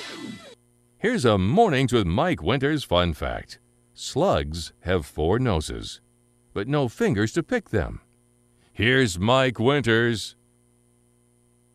And good morning. It is 23 minutes after 8 o'clock, and joining us in studio this morning, Crystal Noble back with us with the Roswell Humane Society. Good morning. Good morning. How are you today? Enjoying this nice weather. I like it. It's full-on fall, and we got a fall this year, kind of. Yeah, hopefully. Yeah. The fog is still out to the west. It's cleared in the east, but when you get to like Main Street and you look back, you can still see the fog. Okay, yeah, because I noticed, the 7 o'clock hour was a little foggy, cloudy out here, but about 8 o'clock, it all kind of, I was like, oh, the sun's back out. All right, good to go. So, yeah, I figure your low-lying areas and stuff, there's probably a little bit of that fog. So if you're traveling to Rio Doso, be careful. Yeah, and then it'll be rolling back in tonight, too. But for folks who don't know, Crystal joins us a couple times each month to kind of give us updates on pets that are available for adoption currently at the Roswell Humane Society. Also, the other side, the thrift store, which supports the raising and maintaining of these animals and helping to find them homes. Now that we're, into the holiday shopping season, Yep. and so on top of the hugely discounted prices for that quality stuff that people donate, during this time of year, they have bigger sales and things like that. And so there's going to be even more incentives for you to come in and shop, which, quite frankly, it's already super cheap. So if you're looking for brand new Christmas gifts and stuff, hit the thrift stores, man. I'm telling you. They have it. So a lot of the times when they get stuff donated that are brand new in the box, unopened, they'll put it aside for Christmas. For this time sale. of year, yeah. So this past weekend we had our Christmas for the Pets, which went really well. And then she already has the store back to kind of like normal, like where there's normal stuff and it's not all Christmas. Sure. But still a lot of holiday stuff. But the back room is all Christmas. Good deal. So, and as people buy stuff, they're pulling stuff out of the shed and putting new stuff out. Well, for Christmas decorations, they have a ton of lights. They have a ton of ornaments. If you're like a new family, or maybe, you know what I'm saying, you're kind of starting your own traditions and things, please save your money for the Christmas gift shopping and all that. When it comes to the decor, just go to the thrift store. Go, and if you don't see it, the Humane Society one, hit the other ones. You're gonna get because everyone buys Christmas lights and things, and then donate them back. And instead of paying the hundreds of dollars for all that stuff, you're paying like $5. Yep, it's a huge savings, and it's you're gonna put it up once, take it down, store it, and then you know what I mean. It's for something that's used very little. No sense spending a bunch of money on. No, and they've got probably 10 or 15 Christmas trees, various sizes. They've got a ton of garland, a ton of Christmas bulbs, lights. And have you ever bought a new artificial Christmas tree? Yeah, they're expensive. You could spend thousands of dollars on them, depending on the quality of them. Here, you get them for pennies on the dollar. Right. Yeah. And like if you want things to hang on the wall, like, you know, 'tis the season type things, they have a ton of Christmas decor. Good deal. Ton. They even have I think they have 2 inflatables still. Oh, left. Great. So, although, folks, we do not live in the part of the country that the inflatables are the best idea.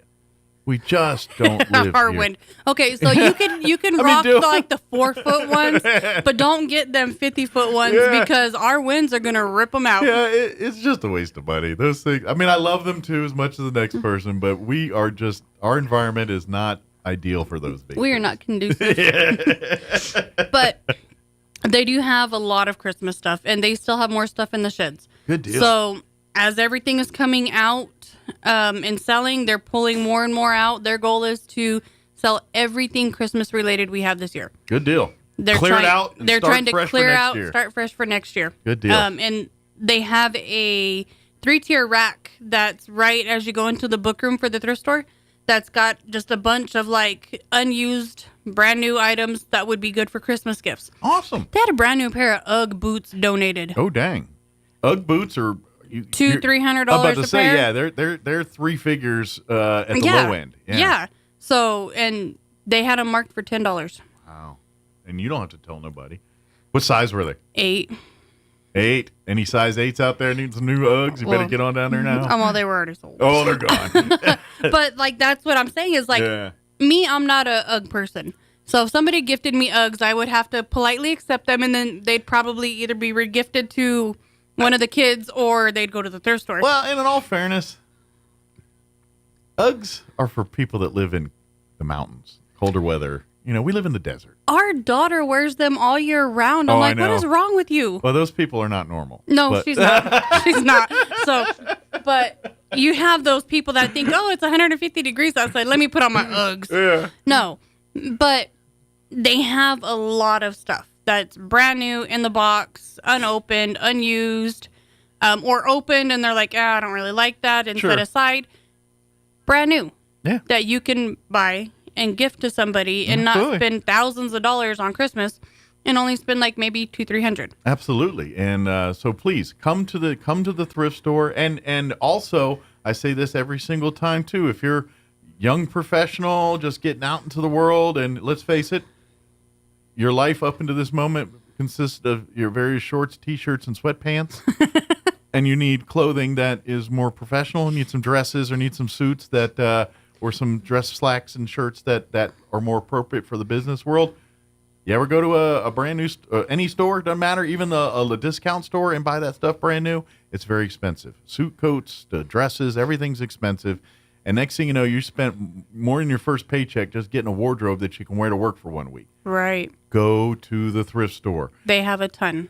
Brand new stuff. You could get high quality suits and dresses with designer names that will be pennies on the dollar because somebody wore it once or not at all.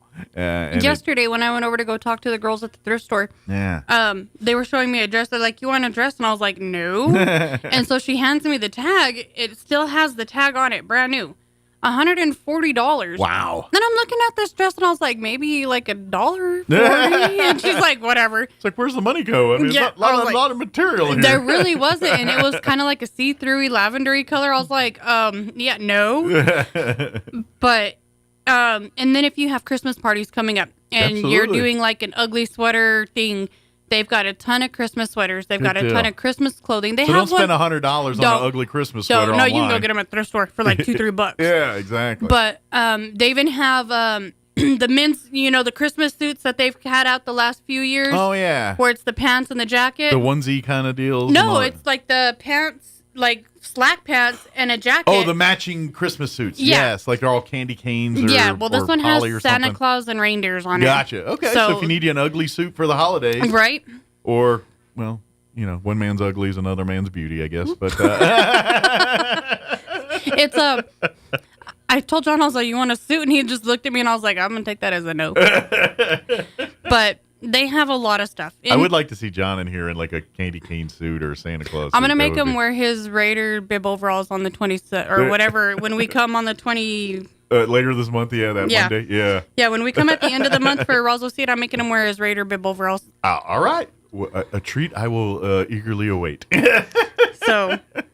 You should be happy. The Raiders have rallied here the last couple of weeks. I know. They got the interim coach, and he's, So, I lucked out and got a Christmas gift early. So, I told him, I was like, okay, I'll give you one of yours. Right. Well, at the same time, I was at Roswell Seed leaving from taking him lunch, and the UPS guy delivers to Roswell Seed, who also delivers to us. Okay. And so, one of the gifts that John had ordered for me for Christmas came in, and he was carrying it. Well, the place he ordered it from didn't put it inside a box. They just stuck a shipping label on top of... So it was very hard to disguise. And so he walked on, I was like, well, I guess I know what else I got. And John just looks at me and I was like, okay, that was kind of rude. See, if John was smooth, he'd be like, no, that's for my girlfriend. Nah. That would have been the line I threw out. Yeah. And then he'd have been started. like, sorry, I can't come to work. Why? Because I'm dead. That's right. I'd have a brain injury. But I was like, all right. So I gave him the overalls early. I was like, here you go, since I looked out and got 2 gifts. And he's like, what the hell? Because we were watching one of the commercials, and they had Detroit, they had the Philadelphia Eagles, and they had another team. And he's like, I can't find them. They don't make the Raiders one. And I was like, challenge accepted. So I found them. Nice. Well, good.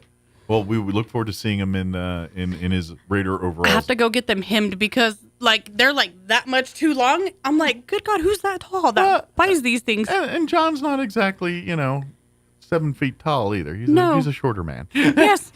He's like a bowling ball. He's like a boulder.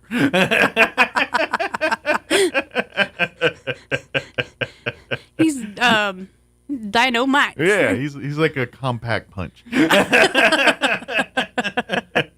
Not tall, lanky. That's not his move. No, and it's funny because his brother's just barely that much taller than him. And his mom was 4'11". We'll see. As a guy who's 5'8" myself, I have no room to talk. But yeah, John, I think he's 5'6". I will say I got John beat, and there's not many people I have beat. But just wait, as you get older, you get shorter. So that's right. We'll catch up here in a couple of years. You're gonna be like, hey, we're looking eye to eye now. He might gain an inch, and I'm going to lose an inch or two. So. But that being said, the whole point of this is, please, the thrift store has got you covered when it comes to Christmas decor, clothing, or even Christmas gifts. Please shop there. Even if you want to give the gift of small appliances, things like that, they're still gently used stuff. Don't spend hundreds of dollars on a brand new Keurig. Come down to the thrift store. No, they actually have 3 Keurigs right now. Yeah, come down to the thrift store and get the Keurig for half the cost you would have bought it brand new, and works just as well. And it's just it really, you can really save a lot of money. And here the beauty part is every single time you buy something out of that thrift store, whether it's a pair of pants or a Keurig or a dress, all of that money goes back to helping those animals, paying for the vet bills, paying for cleaning supplies and needs to keep the facility open, paying for litter and food and all the things that get offset because we don't have because of donations and things like that. So that's what that money is used for. So please come to that thrift store every week if you got the gumption to check out Wednesday's New Stuff Day. Today is Wednesday, so New Stuff Day. Today. So 10 o'clock, 10 a.m., the doors open. Get on out there. You got about an hour and 20 minutes to get on out there and the weather's nice, available. So you guys could sit outside and chit chat like they always do. It's funny, like it never fails. At like 9:45 every Wednesday and Thursday, there's the same group of people that have been doing this for like 20 years that they just have like their pecking order of like who gets there first and everything. They got their spots and everything. They do, and then they sit outside the door and they talk, and then when they open the store, they all go in and then they shop together. And nice. Well, good. It's just funny because if one person is missing, everybody's like, "Oh, where's Helen?" or "Oh, where's so and so?" And I'm like, "Wow." They need a catchy name like the 10 o'clock club or something like that. You know. The early bird. The early birds. The EBs, the early birds. I don't know. We need to give them a name or a moniker. Maybe if you see them here in a little bit, tell them, hey, we asked, see if you guys can work up a name for yourselves and then come up with I need y'all to create a group name for the thrift store shoppers. But they're there relentlessly every Wednesday, every Thursday. Because, yes, you're there looking for great deals and seeing what cool, but every single Wednesday when you walk in there and spend, whether it's $5 or $100, you're helping that Humane Society. So it's very thankful that salute you, the 10 o'clock club or early bird club or whatever you name yourselves. Big thank you to you guys. I do know that Camille, they are doing pickups again. They put them off last week because they were trying to get ready for the Christmas sale. Sure. This is now that we've got everything lined up and the idea is no Christmas goes back. So we will have some room coming up here. So call to head to especially if it's big stuff. You know, if you got furniture or things like that require a vehicle of truck size to bring it there, whether you do it yourself or we have some of the volunteers go get it. Call make schedule. Arrangements to get that stuff done. Unfortunately, where the Humane Society is located, people that just leave stuff for donations, that stuff gets ransacked or it's trash and we end up having to do more work to it. And actually that donation turns out costing the Humane Society. So please, when it comes to making donations, just call ahead. Let Camille or whoever you talk to kind of give them a heads up what they're talking about. And because they'd be happy. They love that you guys support and donate and they will do everything in their power to make it possible. But logistically, there's certain times that are better than others to do this kind of stuff. So. Right. And they'll tell you, like, if you call down there and talk to them and tell them, hey, this is what I have, they'll go through everything with you. They'll tell you, okay, so right now I have this, so let me get this out, and then we'll call you, come pick it up or whatever. Maybe hold on to it for a couple weeks, and then when we have room or availability for it, we'd love to. But please, if you can work that way with us, it'd be greatly appreciated. We are very thankful that you think of the Humane Society to donate this stuff. Always. And if you need donation receipts for tax purposes, we can always give you a donation. Or a tax receipt, sorry. A donation. We can give you a donation. You give us a donation, receipt. We'll give you a donation. Wink, wink, nod, nod. No. But yeah, you'll get the tax write-offs. And here's another way. I always want to, since we're talking about supporting the Humane Society here, even if you're not a collector of things, maybe my life is very organized and you know what I mean? Another way to support is become a member of the Humane Society. Anybody and anything can become a member. Your pets, your children, your grandma, weird Uncle Lou, all of them can be. And in today's paper, in the little Wednesday ad that we run every Wednesday, is our membership form. Excellent. So you can just cut that out, fill it out, and send it in. Yeah. Or you can go to the website, roswellhumane.org, and there you can go and learn more about becoming a member too. If you are wanting to adopt a dog or a cat, RoswellHumane.org has the listings of every single animal that's calling the Humane Society home right now. Don't forget, if you see not available, some of the animals do have not available next to their names and photos. It's not because they've been adopted. If they've been adopted, they're no longer on the list.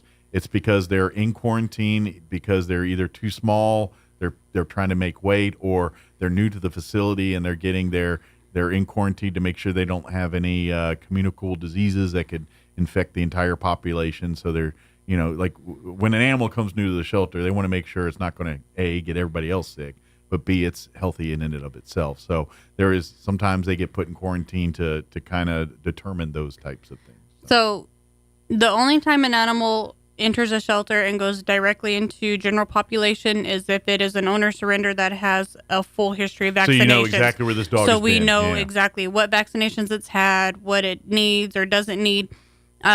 But pretty much everything that enters the shelter goes into quarantine. Mm-hmm. So we can get them current on vaccinations. We can observe them and make sure that they don't get kennel cough, parvo, distemper, anything that's transmittable to other. Which is very common for dogs, that especially if they even had the booster to prevent that from happening. Right. Which I'm going to guess most dogs that come into the facility do not have that. It's probably 1 out of every 100 dogs that enter our shelter that are fully vaccinated. Generally, the only dogs I know that generally have that pretty regular are ones where they're constantly, like their family travels, and so they put them in shelters and things like that, or a boarding facility. They go to boarding facilities. So, and every one of those require that. A lot of the groomers now are requiring them to have the Bordetella vaccination because they do have to get kenneled, when they're drying them and stuff like that. Sure. And because they have vast amounts of animals that come in, they could have 3 or 4 dogs at one time, in a small area. Well, it could end up tainting their own facilities there, right. and they don't want to get other dogs sick because of that. So yeah, they're pretty stringent on those types of things, just for the health and safety of your pets and your family, to be honest. Right. And one thing that I need to remind people when they do want to come and look at the animals at the shelter, if you come and look at the dogs, you need to make sure you have closed-toed shoes, tennis shoes, boots. No sandals, no flip-flops. No Crocs, no sandals, no flip-flops, nothing that is thin-soled that and this is can OSHA absorb. safety regulations and things like that. We have a bleach mat that you have to step into before you go into the kennel and when you come out of the kennel. Gotcha. We use a concentrated bleach, and it's very slushy. So when you step in it, it's going to go up the sides of your shoes. And so if you have, thin material shoes or very thin-soled, that bleach is going to soak into your shoes, get into your feet, and it can make you sick. All right. And it can also give chemical burn. A lot of people, it can give toxicity to, because if they have an allergic reaction to bleach, gotcha. The bottom of your soles of your feet are the most sensitive spot on your body. That's why I tell you put onions and stuff on there when you're sick and all that. Right. That's like twice in a week now. I'm talking about onions on your feet. Right. You need to go home and put some onions on your feet. I know. So because it absorbs a lot faster because it's not calloused. Ah, I gotcha. So we're trying to keep you from getting sick. And also Crocs, flip-flops, sandals, thin house shoes. When you're walking on concrete, those are the most slipperiest shoes you can walk on. They're fall hazards. Yeah. And with the chemicals we use for cleaning, it makes it soapy. It makes it even more slipperier. So if you're coming in the mornings when we're cleaning, we don't want you to fall and crack your head. Sure. And 2, we don't want you to get sick from, bleach getting into your pores and stuff. So please understand, if you come in with open-toed shoes and they tell you can't go in there, it's not because they want to be mean. It's no, because and they a don't lot want of you to get people, sick. we have signs on the doors and we have a sign on the desk and then we have a sign down the hall. If you're just coming to look at cats, you don't have to go through that bleach mat. So you can wear Crocs or whatever. But if you plan to go see the dogs as well, you have to have those type of shoes. And it's for your safety as well as the safety of, the animals inside the shelter. Anytime you're in a community like that, you have to be cognizant of spreading of germs, diseases, and things. And unfortunately, we the humans can be carriers for some of that stuff. Right. And so you have to and a lot of people protect against that. Don't realize that, you can track parvo home on the bottom of your shoes. Mm-hmm. So, especially if you're in a facility, like I'm sure you guys have to be a little bit meticulous of that because you're constantly in there all day walking around.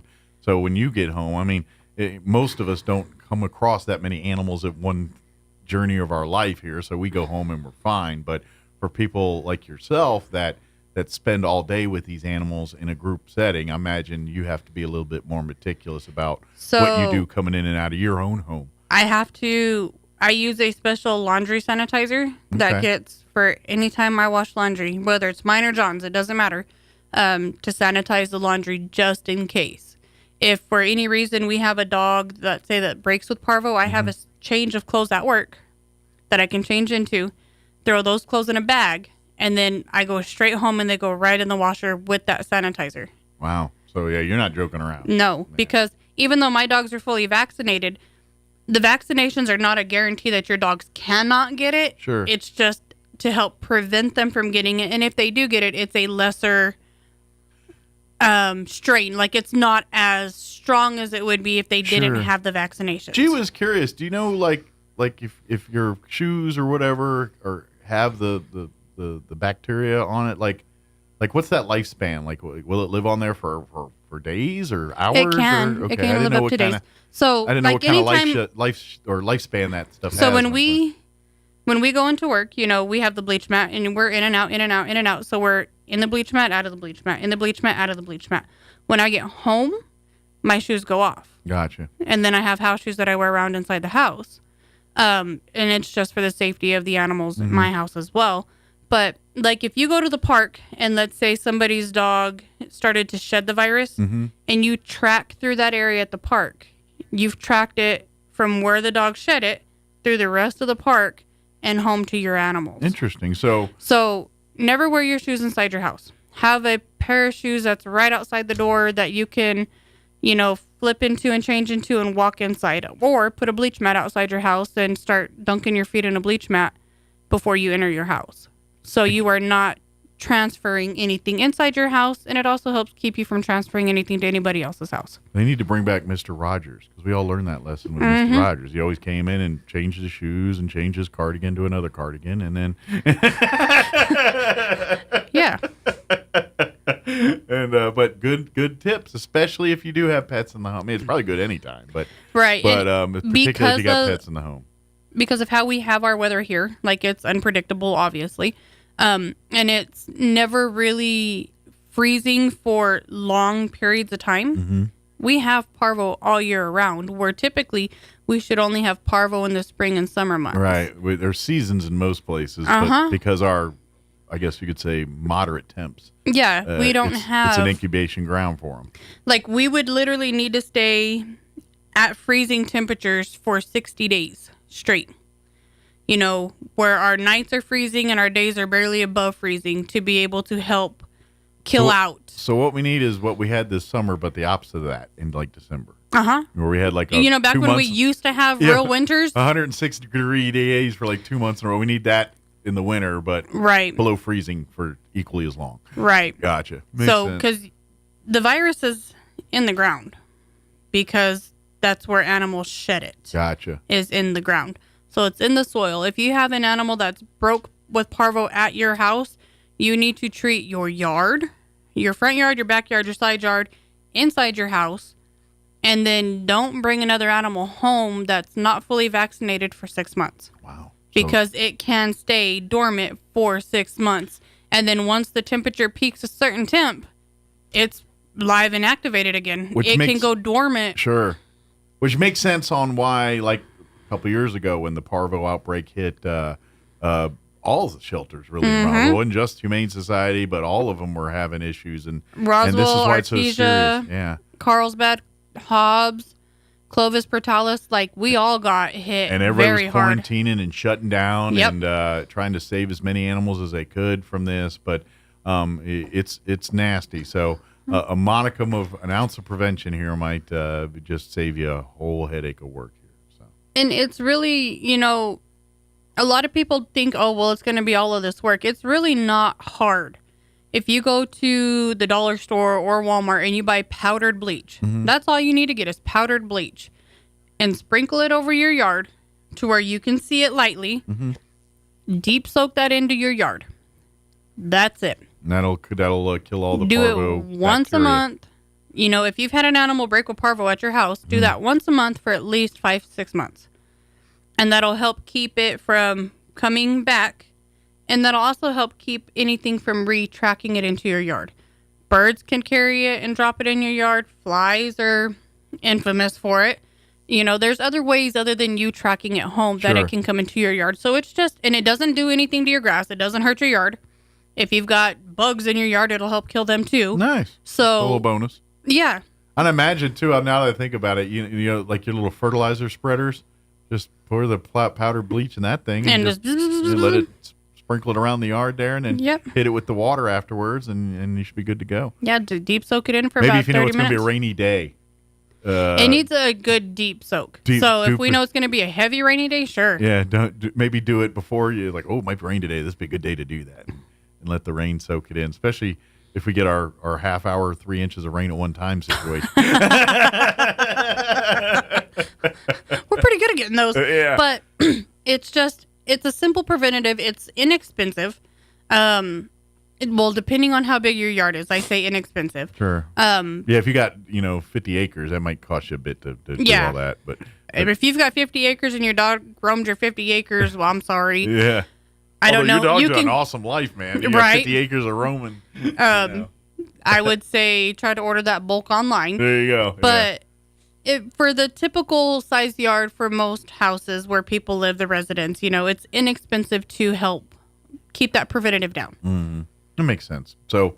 But be cognizant of it. Be, especially, if you're a dog owner or at home here, be a little cognizant of it. But certainly when you do come to the Humane Society, and like you said, if you're looking to make a dog part of your home, please just put your sneakers or your boots on, not your sandals or your flip-flops. And if you don't own a pair, as what we've heard in the last few weeks is I don't own tennis shoes, go to our thrift store. Yeah, walk right next door. You get a pair for $1.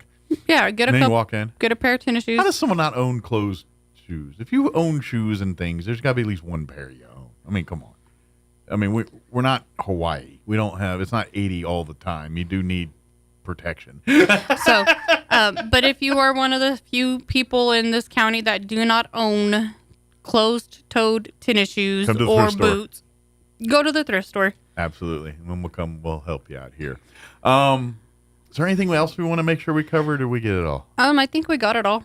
Don't forget, come by. If you don't see an animal that doesn't resonate with you, look at animal control. Walk right next door to animal control because you're rescuing pets. That's the thing. I get it. Some people love a certain breed of dog and they talk to their breeders and the AKC. If that's your thing, as long as it's safe and healthy, that's fine. But your dog, your parking lot dog breeders and things like that, if you see that stuff, report it. Certainly don't buy pets from these folks. No. You may luck out and have a perfectly healthy pet, but odds are it's probably not. 9 out of 10 times when people get a dog from somebody in one of the parking lots here, they end up calling us saying that the dog is sick and they think it's got parvo. Yeah, and this is the kind of stuff that creates the problems which you were talking about earlier here. So report those folks. Do not adopt from them. Report them. Make them, make the police come and surrender those animals so people like the Humane Society Animal Control can take care of them properly. Yes. And please come visit. Check back often. Check the website. If you do see not available next to a pet, and you fall in love with it, you can call. Check in. And the moment that pet is out of quarantine, they'll let you know, and you can come down and do a meet and greet and visit and make arrangements. Don't forget dogs. Every dog. If you own a dog or pets, you're going to have a meet and greet down there. The Humane Society does have certain rules. They're a little more stringent with dog ownership because dogs are a little more Houdini-like than cats are and things like that. So there's some little bit more rules for there. But cats, same thing. They all will be spayed or neutered. It doesn't matter, dog, cat, monkey, whatever it is that comes out of there. It's going to be spayed or neutered. And monkey, hey, we got a new one coming in. If you want to look online, our adoption guidelines and policies and procedures are listed for cats and dogs. Good deal. When you check to send us an email, it's going to ask if you've read them. And if you have not read them, there's a button to click so it'll pop up and you can read and see exactly what it is. And if you have any questions, you're more than welcome to email us. I'll email you back as soon as I'm around a computer for emailing. But and I know some people think, well, these are awful stringent. Put it this way. They're put in a place for a reason. And at the end of the day, it's to provide that animal the best home possible. And for you, the homeowner, to have the best possible home pet owning experience with that. Basically, I tell a lot of people that when we are adopting these animals, we are trying to make sure that they are going to their final home. Mm-hmm. Yeah, they're permanent. We don't home. want them to have to keep coming back and forth to a shelter because that is not good mentally for that animal. Yeah. And, if we just let them walk out the door with anybody and everybody, they're going to come back because that home might not have been the right home for them. And unfortunately, there's people that have nefarious plans or don't see animals the way a lot of people see animals. And we don't want people to adopt animals that are going to do things to them that we would find appalling. Right. That unfortunately does happen sometimes. And it does. And so we have our policies and procedures in place to help prevent all of that and to keep them in a home to where they're going to be able to live out the rest of their lives and live in a happy home. Yeah, absolutely. And it's not that we're trying to be, overachievers here, but we're trying to make sure that, when this animal goes home, we don't see it back unless it's coming for a visit. We want to be able to say, "Oh, hey, I adopted that dog to you." Blah blah Fluffy? blah. Here's Fluffy. Yeah, and I feel so bad because there's a lot of people. I'll be in Walmart, hey, blah blah blah, and I'm like, "Hi." They're like, "We adopted so and so for me," and I'm like, "I remember the dog or the cat." Yeah, it's like I know that part. But we have them in place just for the protection of you and for the animal because we want to make sure it's a good fit for both sides before the animal goes home. And if you have a great pet ownership experience, when the pet has moved on to cross the bridge, and it you're ready to bring encourages you want to come and get another one. Yeah, if you're ready to, when the family's ready to walk Manua in the home, we hope you come back and to the Inside or Animal Control and do the same thing. That's what we want you to do. So it's to make it positive. RoswellHumane.org is the website. Yes. Come on down East McGaffey. What's the actual? Ours is 703. 703. The thrift store is 701, and Animal Control is 705. Yeah, right next door. So if you don't, like I said, if you're an animal control, don't find an animal that sings to you or speaks to you, walk right next door, vice versa, and keep checking back. Yes. Good deal. Well, thank you, Crystal. Thank you. We will see you next time. In a couple of weeks. Happy Thanksgiving. Happy Thanksgiving. Yeah. Really quickly. Sorry, I did forget. So we're going to be closing at noon the day before Thanksgiving, us in the thrift store. Next Wednesday. Okay. And then we'll be so closed. So open at 10 and then close at noon. Yes. Got it. So 2-hour window to get the new stuff. And then so we're going to be closed all day Thanksgiving. Okay. We're also going to be closed the Friday after. Okay. We will reopen Saturday 10 a.m. So we'll have Black Saturday. Pretty much. There you go. Perfect. So, and you don't have to get up at the crack of dawn or stay up till 4 o'clock in the morning to come and shop for us. Yeah, sleep in you till can like sleep 9 in, o'clock. get up, have coffee, go get. Oh, bring us donuts. No. Hey, maybe we could if you bring donuts, maybe we could score you a few extra deals. If you bring donuts, I'm pretty sure Camille's going to walk you around the store and be like, "What would you like today?" That's right. But Like, so we will be closing half a day Wednesday before Thanksgiving, all day Thanksgiving, and then the day after Thanksgiving. Perfect. So, but any other time, come on down. Yes. Adopt, shop, and let's get some loving homes for these. Yes. Pets, so. Come spend lots of money, get all kinds of Christmas stuff. Yeah. Because Thanksgiving is after when you start putting up all the Christmas stuff. Exactly. Give Thanksgiving its truly devoted time. Let us be fat and happy with our turkeys. All you day after Halloween setting up your Christmas stuff. I don't like y'all people. Yeah, you guys are slow down, enjoy life. Enjoy the turkey. That's right. The best holiday ever. Thanksgiving's the best holiday. I don't care what anybody says. It's the best holiday. So thank you as always, Thank you. We'll see you next time. 8:58. Let's pause for let's do a quick break and some news here. Don't go away. Now your Pecos Valley News Update. I'm Jared Cirillo. Street maintenance and improvements continue to take place in Roswell with more micro-surfacing operations planned for Thursday. The micro-surface will seal the top layer of streets on which other pavement maintenance has already taken place. So, work Thursday is scheduled for Barcelona Drive between East Elm and North Elm Avenue, North Kansas Avenue between West 19th and 18th, and North Michigan Avenue between West 18th and 17th. Lots of talk about excessive speeders in Eddy County. That was a hot topic during last week's commission meeting. A number of residents along Duarte Road in Malaga are telling commissioners of their concerns. They're asking for some help with solutions. Unfortunately, Sheriff Mark Cage described trying to catch the speeders as, quote, playing whack-a-mole, unquote. Public Works Director Jason Burns says he does not think speed humps or bumps will solve the problem. Often, he says speed bumps and humps create more of a hazard than anything. You're up to date. I'm Jared Cirillo reporting. Coming to the Ocotillo Performing Arts Center Saturday, November 18th. It's been 100 days night. Yesterday, a tribute to the Beatles. Oh, I believe in yesterday. The tribute band endorsed by Sir Paul McCartney returns to the Ocotillo Performing Arts Center in Artesia for one night only, Saturday, November 18th. Get tickets and more info at artesiaartscouncil.com. Yesterday, a tribute to the Beatles, Saturday, November 18th at the Ocotillo Performing Arts Center in Artesia. Ad paid for by Artesia Lodgers Tax. Here's a Mornings with Mike Winters fun fact. Sigmund Freud once believed that cocaine could be used to help treat a morphine addiction. Mike used bacon to get over his addiction to beef. Here's Mike Winters. Townhall.com. I'm Greg Clugston in Washington. Union workers at General Motors appear to have voted down their tentative contract deal. The union has not posted final vote totals yet, but workers at 5 large factories who finished voting in the past few days have rejected the deal by fairly large margins.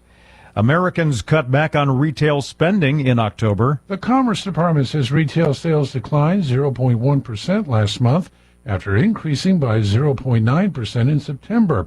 October's decline ended 6 straight months of gains, though the decline was partly driven by falling prices for both gasoline and cars. Excluding sales of gas and autos, retail sales ticked up 0.1%.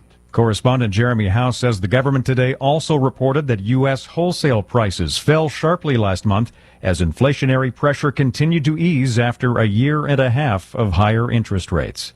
2.5 weeks after sending tanks and ground troops into northern Gaza, Israeli forces entered a hospital today that they claim is used by Hamas.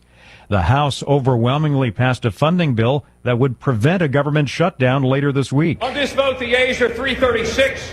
The nays are 95. Republican House Speaker Mike Johnson was forced to reach across the aisle to Democrats when some conservatives revolted against his plan. This was a very important first step to get us to the next stage so that we can change how Washington works.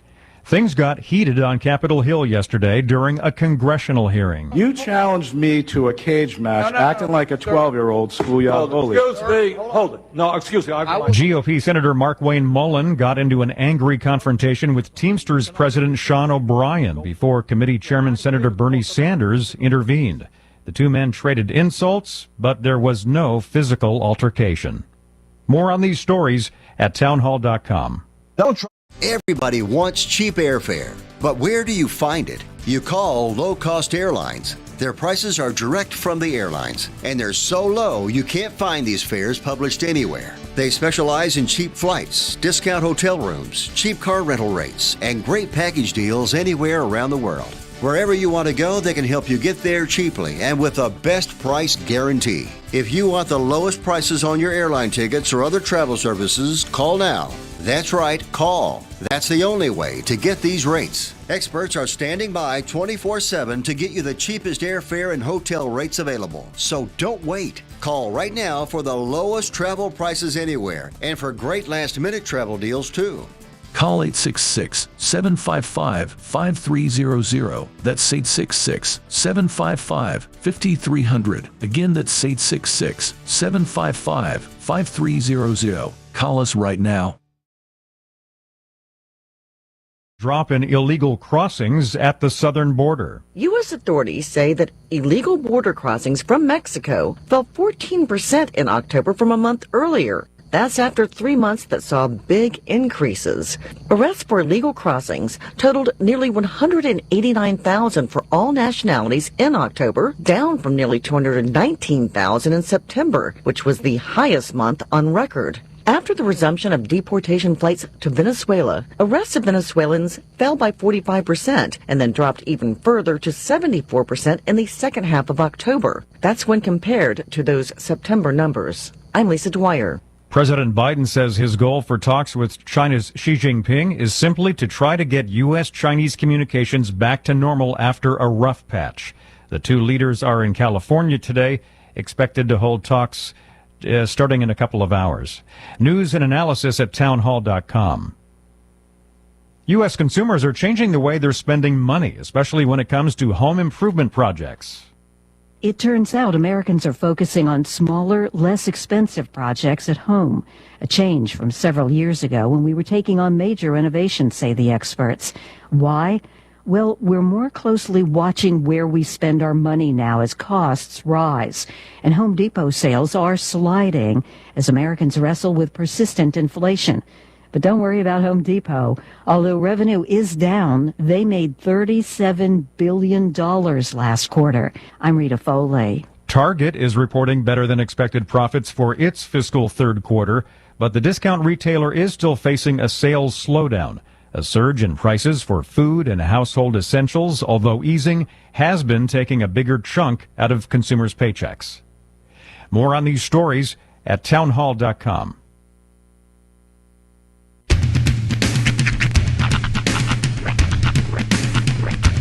What in the wide world of sports is going on here?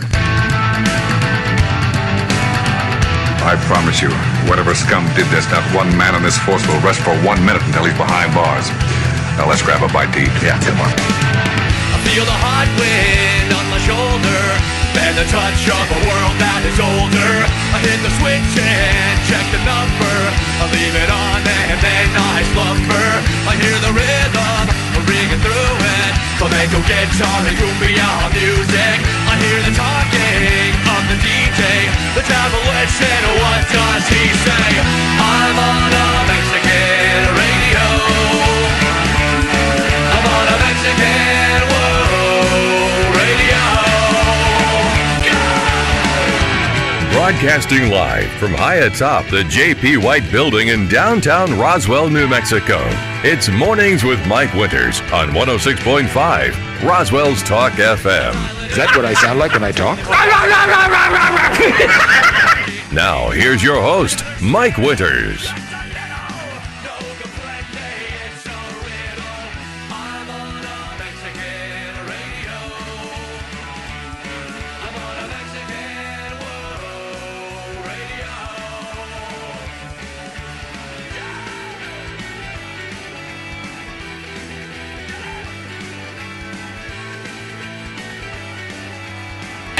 Good morning. It is 6 minutes after 9 o'clock.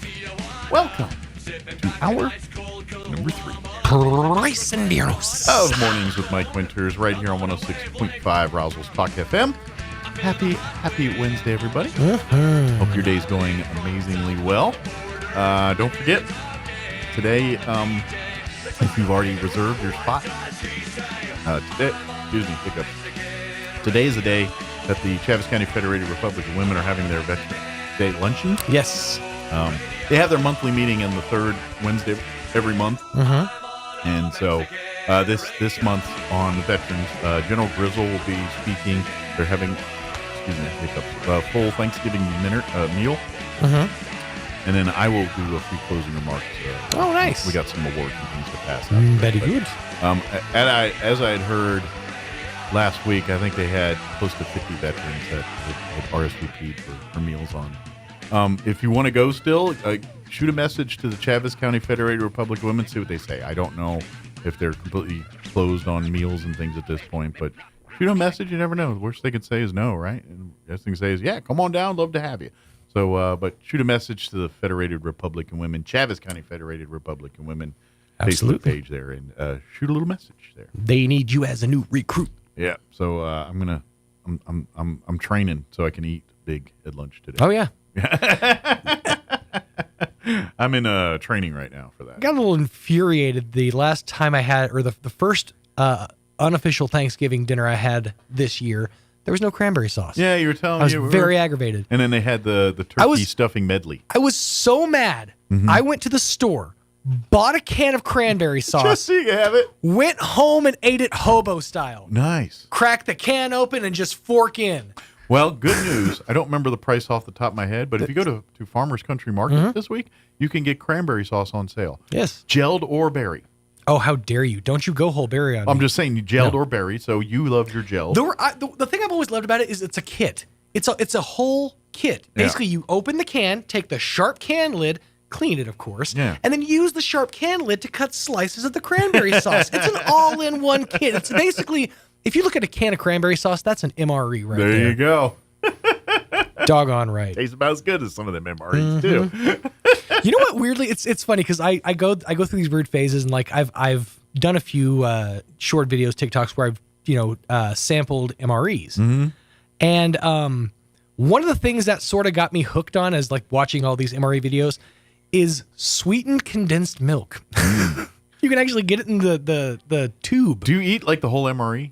I try stuff, and if I enjoy it, I'll consume the majority of that portion. Just a pro tip: if you I keep know. doing these, It's like a whole day's worth of calories. Go to the gym or burn some calories because one of those bags is an entire day's worth of calories. I do a sit up and a push up on alternating Sundays. I You feel eat like enough of those, you're going to be the Stay Puft Marshmallow dude.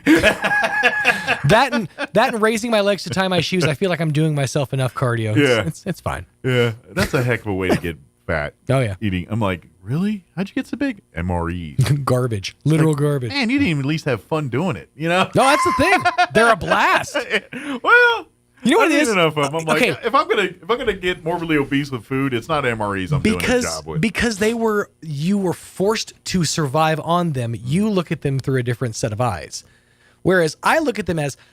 So as an adult, you don't get a whole lot of opportunities for like a loot crate where like you can open something and just be surprised by what's inside. Yeah. You've seen pretty much every menu on the MRE lineup. In all fairness, I haven't been eating them in about 20 years. So whatever they've added in the... Very little has changed. I think they dropped one and added a taco bowl or something like that. They've got a little more fancier fancier in them. Like they got like menu items on them now that sound like stuff you see in restaurants. And you're like, I had meatball and spaghetti. You know, I didn't have turkey or omelet, Denver omelet with a or a salmon pate. And we're like, what? I think that the best era for MREs, at least as far as I've seen, is the like early to mid 90s, because that's when the government was doing a lot of freeze drying, where you get a lot of like the freeze dried desserts. And to be honest, because I would have been eating a lot of those 90s ones you're talking about. Did you ever get the freeze-dried peaches? I think I did get once. Like with the square? But most of your sweets were pre-packaged old stuff.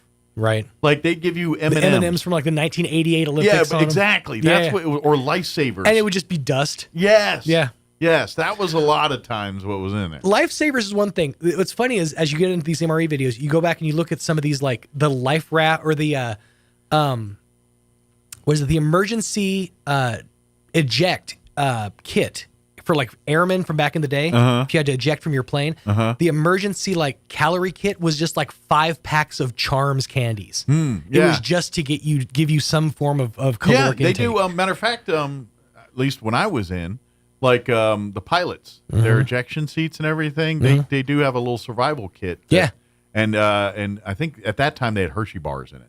As your it's that tropical tropical chocolate, and it's for a reason. They want to give you sugar, carbs, something that will give you energy quick to do what you got to do to make your butt home. Exactly. That's what it is. It's to do it. If you got to establish a place to cover and hide, and you got the energy to do that till they can come get you, that kind of stuff. So, there's quite a few little survival kit things that come with a ejection seat. Now, if you get too far separated from that thing, you may not have access to it, depending on where you land and where it lands and where the people are that are looking for you land or at. It does make a difference. Same thing with Life Raft, although the Life Raft kit is actually really cool because it's got this extra beacon with like a balloon that you would like attach with like a signal mirror, and it's got a little crank radio.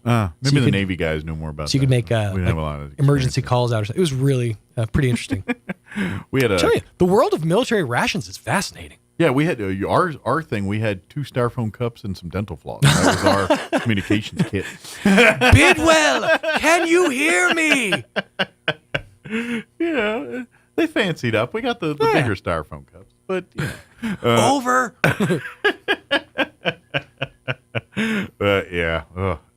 But I do still like if someone came in with MRE, I'd be like, yeah, I should give it a try, depending on what kind it is. Oh yeah, there's certain ones that I've encountered that were like, it ain't great. Yeah. The vegetable omelet one comes to mind. Anything with eggs, never touch. Yeah. Never touch anything with eggs. And this is personally, I don't eat anything out of there that's called hash. Like I like corned beef hash in real life. I like it, but I've had their version, and that's the stuff they should be given to the terrorists when they catch them. So you're saying it should be served out of Gitmo? Yeah, that's the MREs they should be handing them guys because them are gross. Oh, Save the turkey tetrazzini and spaghetti meatballs for us. There you go. But, Meat sauce. Yeah. Meatballs. Or the I've only saw once hot dog. Mm-hmm. Like, matter of fact, I was talking to John about a hot dog the other day, the hot dog MRE. Right. And he was like, really? That was, I was like, yeah, one time I got, and it was literally 4 hot dogs in there. Yeah. Yeah, no buns. No buns, nothing. just the 4 hot dogs, yeah. Remind me of grandma's. Brian Luck is patiently waiting. He's very patiently waiting while we discuss meals ready to eat. We should probably, a man's busy, and we should probably start talking about old food. Old food in bags. Old food honestly can be the best food, though. Look at hardtack. This stuff lasts eons. Yeah. Mush it up with a little water. There's still recipes online if you ever want to make your own hardtack. That and a couple of potatoes, you got yourself a stew. I don't know why you'd want to. No, why? Here, have some incredibly dry, hard to, or impossible to eat bread. Yeah, even like Civil War reenactors, like, yeah, I did it once, and then I'm like, that's dumb. I don't want to do that again. On the advice of my dentist, I don't make hardtack anymore. Them weevils were delicious. It's the extra protein. That's right. All right, it is 9:15. Let's get you up to date on the weather. I'm meteorologist Steve Hamilton with your Pecos Valley weather. We'll be in the upper 60s to low 70s for the afternoon high today. A little bit of cloud cover hanging around for a while, but we should get plenty of sunshine this afternoon. Overnight, just a few clouds drifting through, and we're in the low 40s. Thursday looks pretty good. Some sun and some clouds, and our afternoon high in the low 70s. Friday about the same, but it will be a little bit cooler with mid-60s. That's your latest forecast. I'm meteorologist Steve Hamilton. Thank you, Steve. Currently 51 degrees here in Roswell. Humidity is at 80%. Winds currently out of the southeast at 3 miles per hour. They still say there's some fog lingering. Not in my neighborhood, but maybe in yours. They say it's lingering around to about noon. Otherwise, sunny today. Expect highs in the upper 60s. 67 are expected high today. Winds will be out of the east at around 5 miles per hour. For tonight, fog. Expect some fog to roll in after 9 p.m. this evening. Otherwise, mostly cloudy. Overnight low 42. South winds at around 5 miles per hour. Thursday, sunny, mid-70s tomorrow. 75 are high. Winds will be out of the southwest, 5 to 10 miles per hour. Thursday night, mostly cloudy. Overnight low of 51. Friday, partly cloudy. 67 for a high there. North winds 5 to 15 miles per hour. Saturday, mostly sunny, 68. Sunday, mostly sunny and 71. And then for your holiday week next week, it looks like that's when cooler temps are going to start moving in. Monday, we're hitting a high of 61, but it's going to be breezy. And then we'll be in the 50s for Tuesday. So I don't think we're going to get it as bad as other parts. Some might get moisture. I think we're going to miss out on most of that. But it will be a little cooler next week than this week. All right, it is 9:17. We're going to take a 3-minute break. And then on the other side, Brian Luck, Superintendent for the Roswell Independent School District, will join us. Don't go away. A good night's sleep is so important, and issues like sleep apnea make falling asleep and staying asleep nearly impossible, but we can help. I'm Dr. Sarah Usher at Carabelli Dental. With the help of a simple oral appliance, your sleepless nights could be a thing of the past. But don't take my word for it, just ask Lainey. My name is Lainey Smith. I wasn't surprised when I found out I had sleep apnea simply because I had a horrible sleep pattern. I attempted to use the machine and it drove me nuts and I could not sleep with it. And then that's when Dr. Agger told me about the oral appliance. I would suspect I've been using it for 2 years now. In all of that time, I've had less than 10 poor nights of sleep. It's a complete game changer. I feel a lot better because I sleep. This simple appliance can change your life. Call us today to set up your appointment so you can finally get the good night's sleep you need. Come see the team at Carabelli Dental at the corner of 9th and Main in Roswell or call 575-622-4455. The need to grow past our basic capabilities and experience the impossible will forever keep aviation technology evolving. Within the Aviation Maintenance Technology program at ENMU Roswell, students thrive knowing that the faculty and community are supporting their success. ENMU Roswell is dedicated to empowering students through hands-on skills training in a nurturing environment. To learn more, contact us today.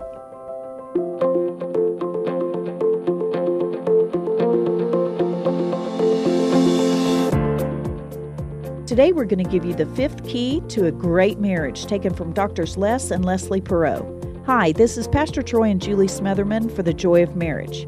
The 5th key is commitment, living the love you promised. Galatians 6:9 says, "And let us not get tired of doing what is right, for after a while we will reap a harvest of blessing if we don't get discouraged and give up."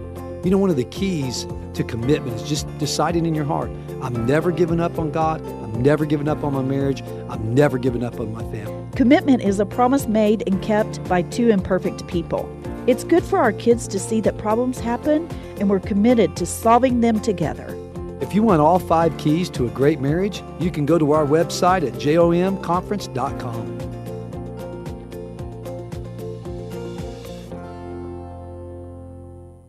From morning runs to playing with grandkids, taking part in activities brings great joy to our lives, but it can also come with injuries. And for those in physically demanding jobs, the daily grind can wear on muscles, bones, and joints and lead to acute and long-term disorders. If you're suffering from an orthopedic injury, let our Artesia General Hospital specialists help. The sooner you address the root cause, the sooner you'll be back to living life in motion. Learn more at artesiageneral.com/orthopedics. At New Mexico Gas Company, we believe there's money hiding in your home. It's true. It's hiding in your insulation, in your water heater, and in your furnace. And New Mexico Gas Company can help you tap into that money with rebates up to $800 for high-efficiency natural gas improvements. Your energy costs will go down, and your wallet will thank you. We're New Mexico Gas Company, and we provide energy efficiency solutions to save you money. That's why we're here. Learn more at nmgcgetrebates.com. Here's a Mornings with Mike Winters fun fact. The Goodyear Rubber Company researched and concluded that shoes wear out faster on the right foot than on the left. To fix this, just walk backwards for half the day.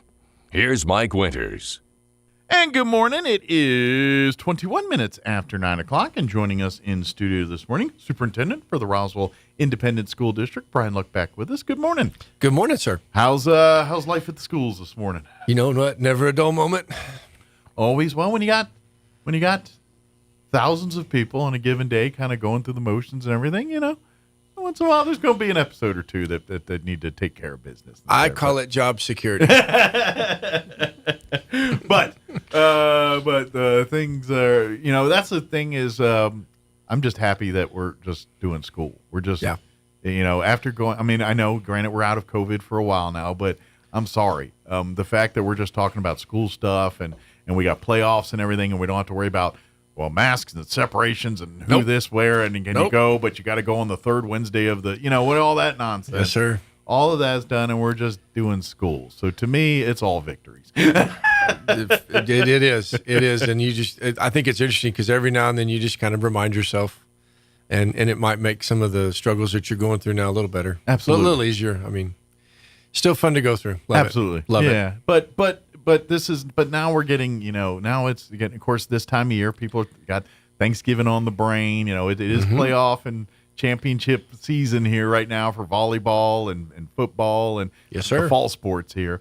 By the way, while we're talking sports real quick, Goddard volleyball team, they are going to the state playoffs here.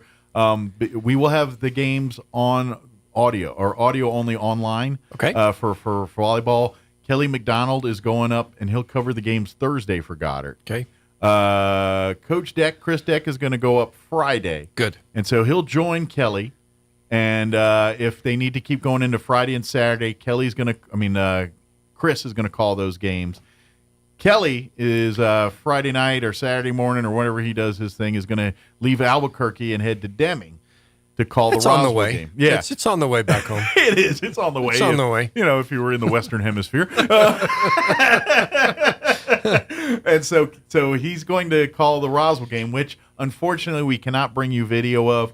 We'll have audio only here on 106.5, audio only on KSVPTV.com. So if you go to watch the video, you can still go there to hear the game, but it'll be just a static shot with the audio from that. Well, and I tell you where that works really, really well is if you happen to be, if you're traveling and you're on the road or anything like that and you can't get 106.5. Yeah. So you grab that phone and get over onto the, get online and get your KSVP and you can hear that anywhere. It's a handy little app. It's extremely handy because my plan is to hopefully still be in Albuquerque doing volleyball. Very good. And then Saturday, if there's volleyball games Saturday, we will put those on the radio. Oh, cool. Except for if there's that 2:00 game. If they have to play at 2, Understood. because we have a football game that'll be on the radio at that. But we will have it on the internet. So, but if it's the early games on Saturday or the championship game Saturday for Goddard here, and I don't want to jinx and assuming they get there and all that, but we will have those for you on the radio and audio only.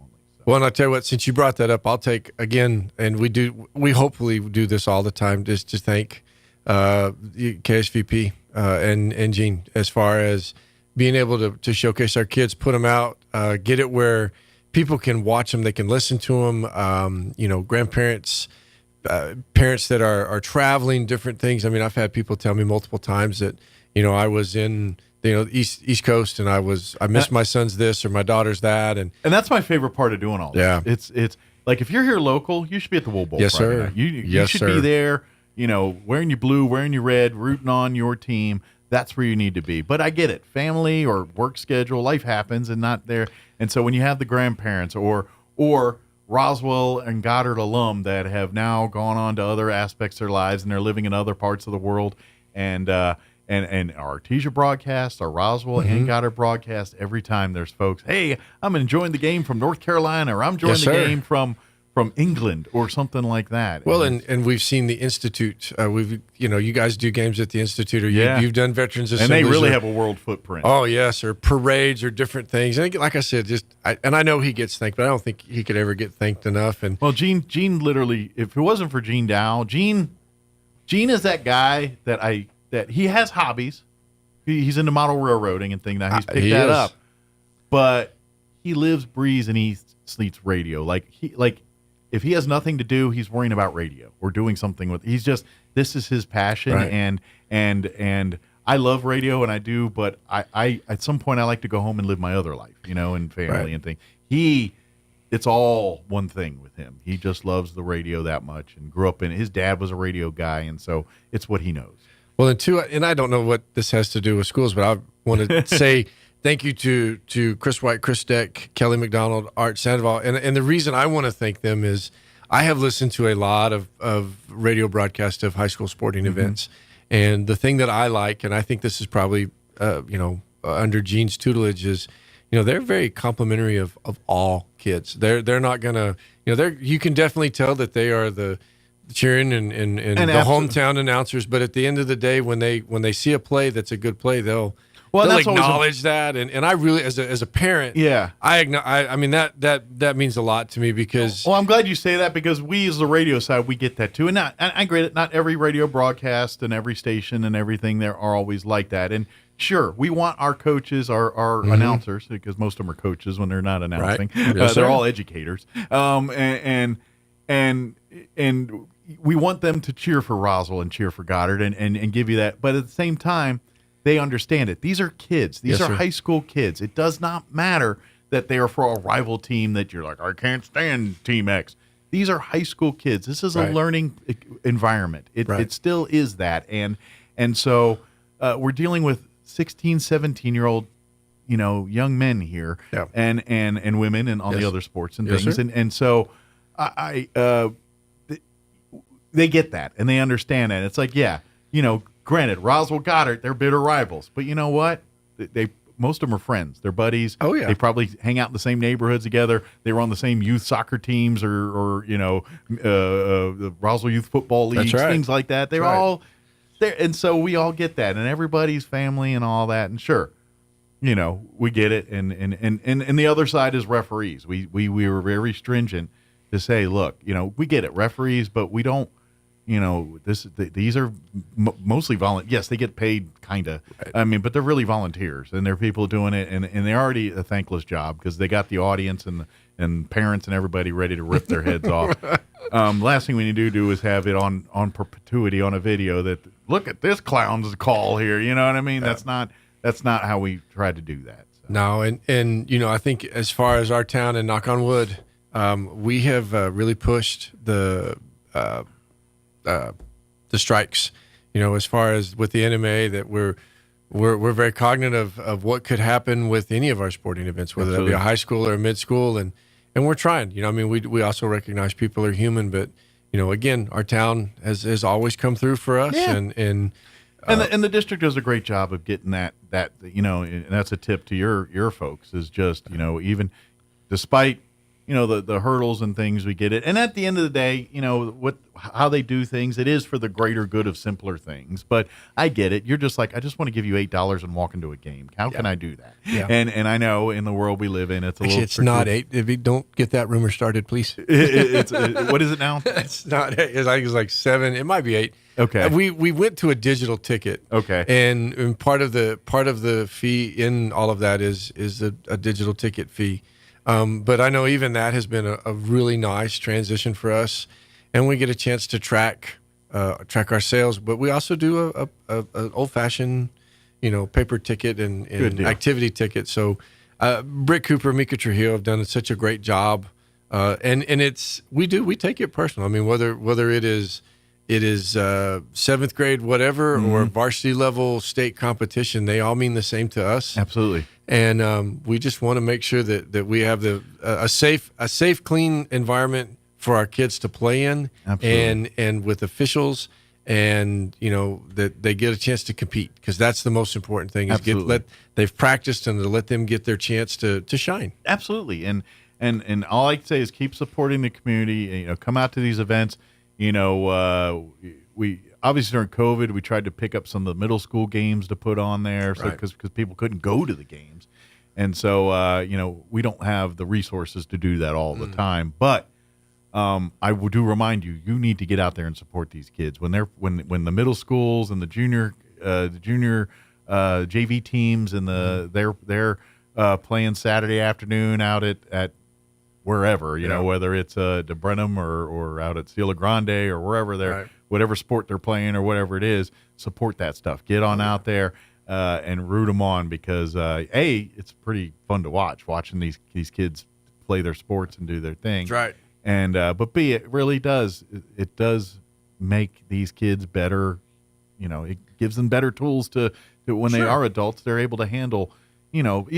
Put it this way, that's what the great thing about sports is. We have pressure situations, and really that's the best aspect in our lives, to really give that moment without, being in a war or something crazy. You know what I mean? Sports really gives students that opportunity to test their mettle a little bit and see in a safe environment, in a place where you can I push the envelope? Can I push my own personal limits beyond something? And that's, it is really a laboratory for that kind of stuff for these kids. That's the plan.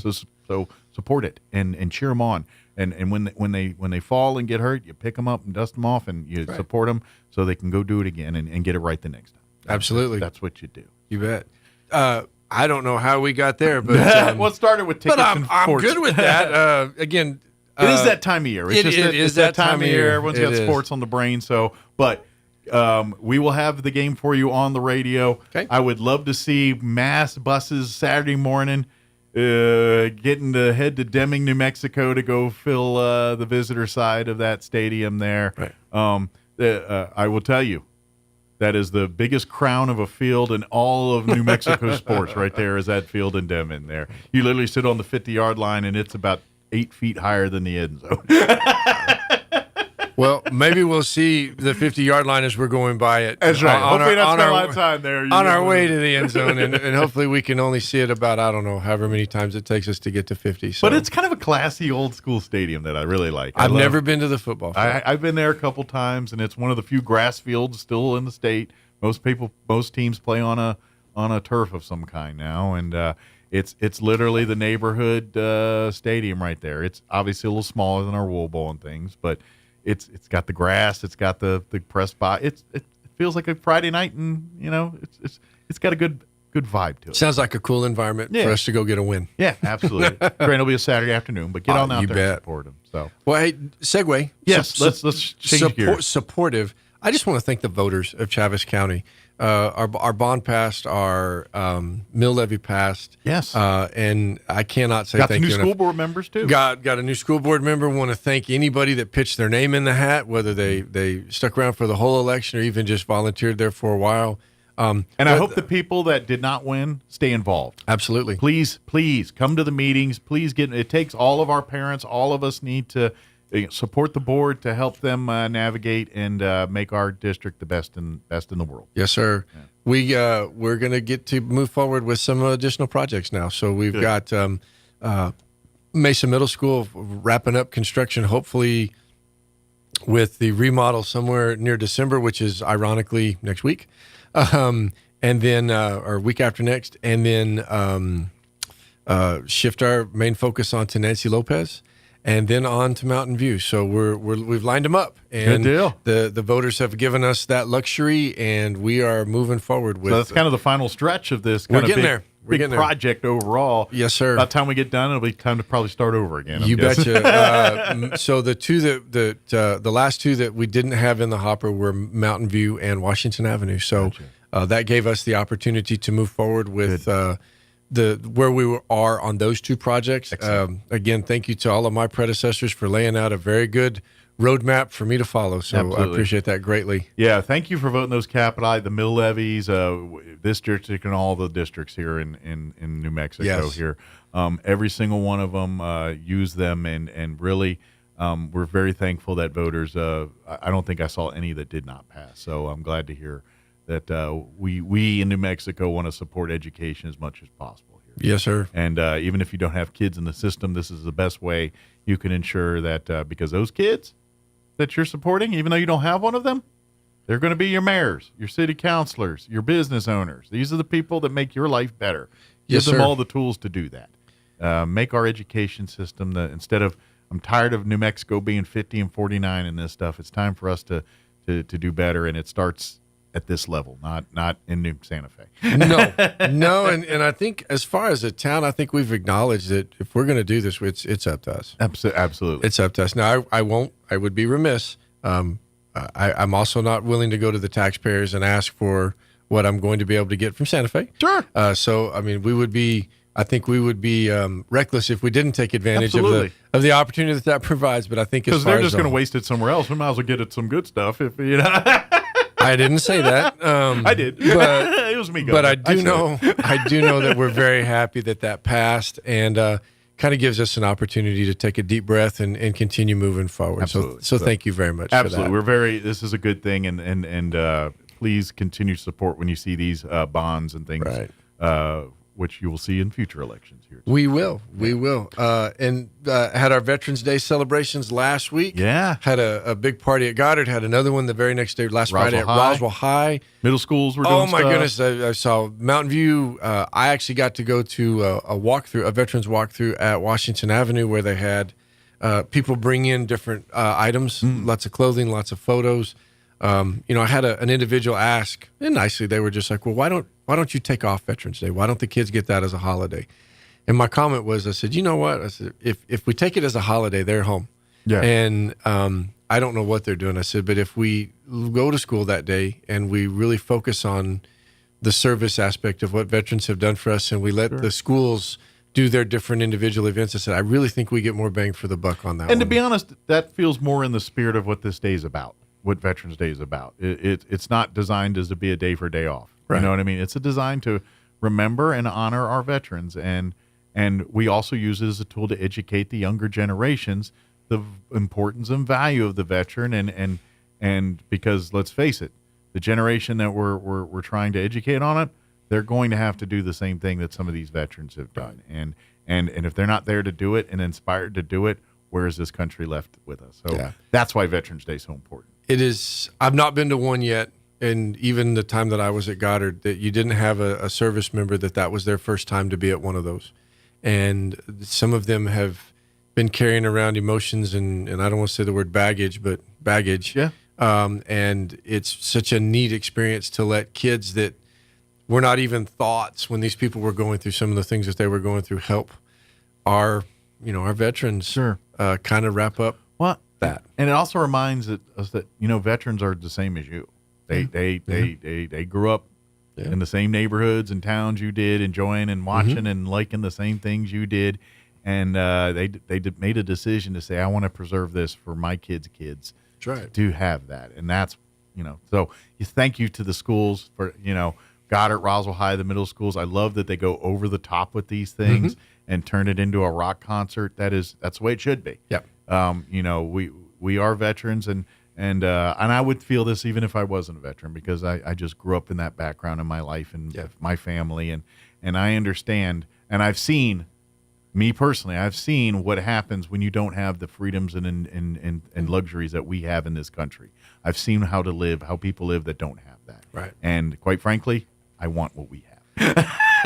Absolutely. Yes.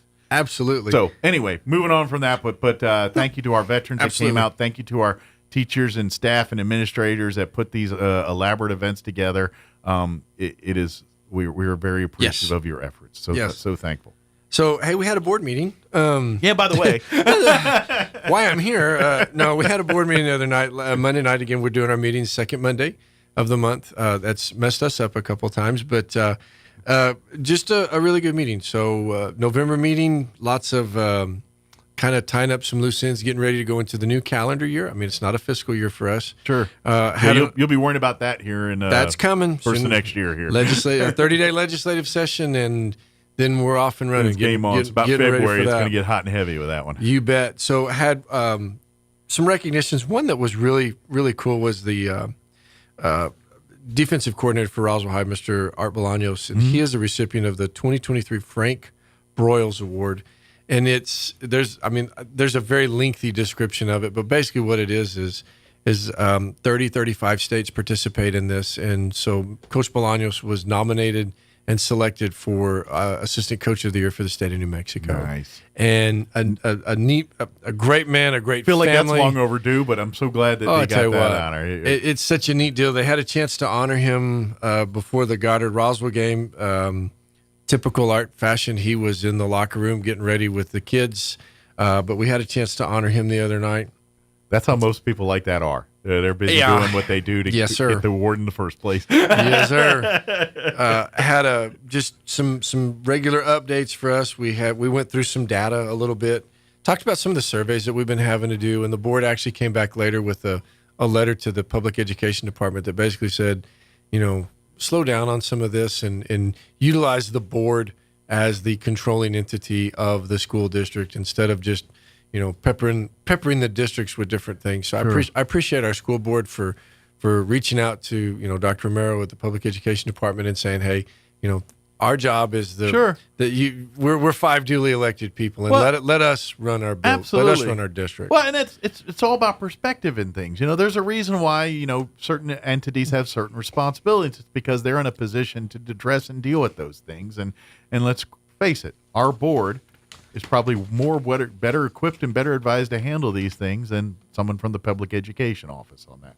because they're here every day doing it and seeing it. And so, not that we don't appreciate help when it's needed, but stay in your lane sometimes. That's a very nice way to put it. Very nice way to put it.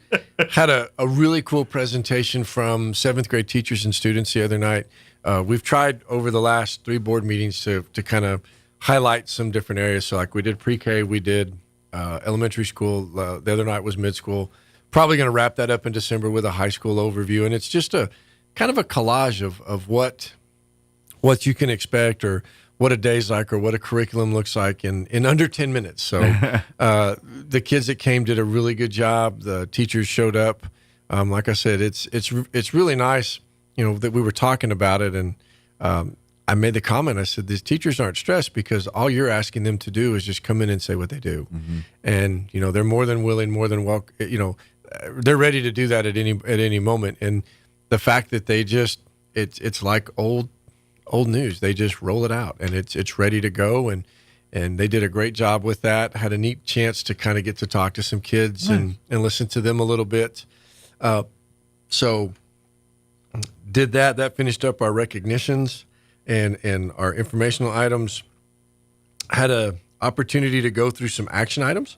One of them was that had about 3 different things in there was the biliteracy seal. Okay. So you may or may not know that if you it can't be that you just speak 2 languages.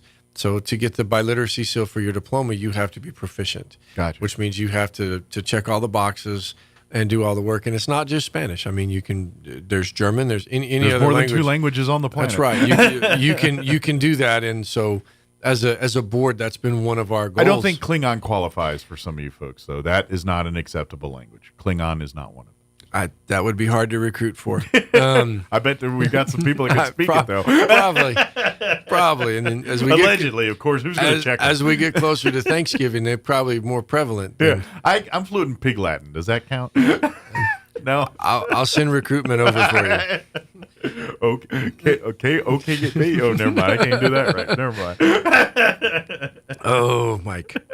But we have really pushed that. And as far as last year, I know we want to up our numbers with that. And our rationale for that is so many of our students are blessed with the ability from a very young age to speak 2 languages. Mm-hmm. And what we want to do is capitalize on that and then really show them that they can take that into their college years and parlay that into benefits in their employment. Well, you know how many high-paying jobs there are for interpreters and people that can be the communicator in the room for folks. Those folks all make great livings, whether they're in New York City or in Roswell, New Mexico. They're making good money.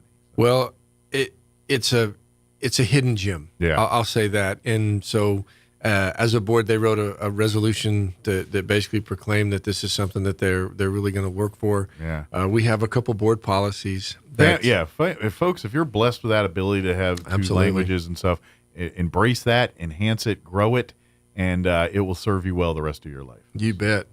Yeah. Then did a couple other action items. Had we've had some public comment on. Back to our 5-point grading scale.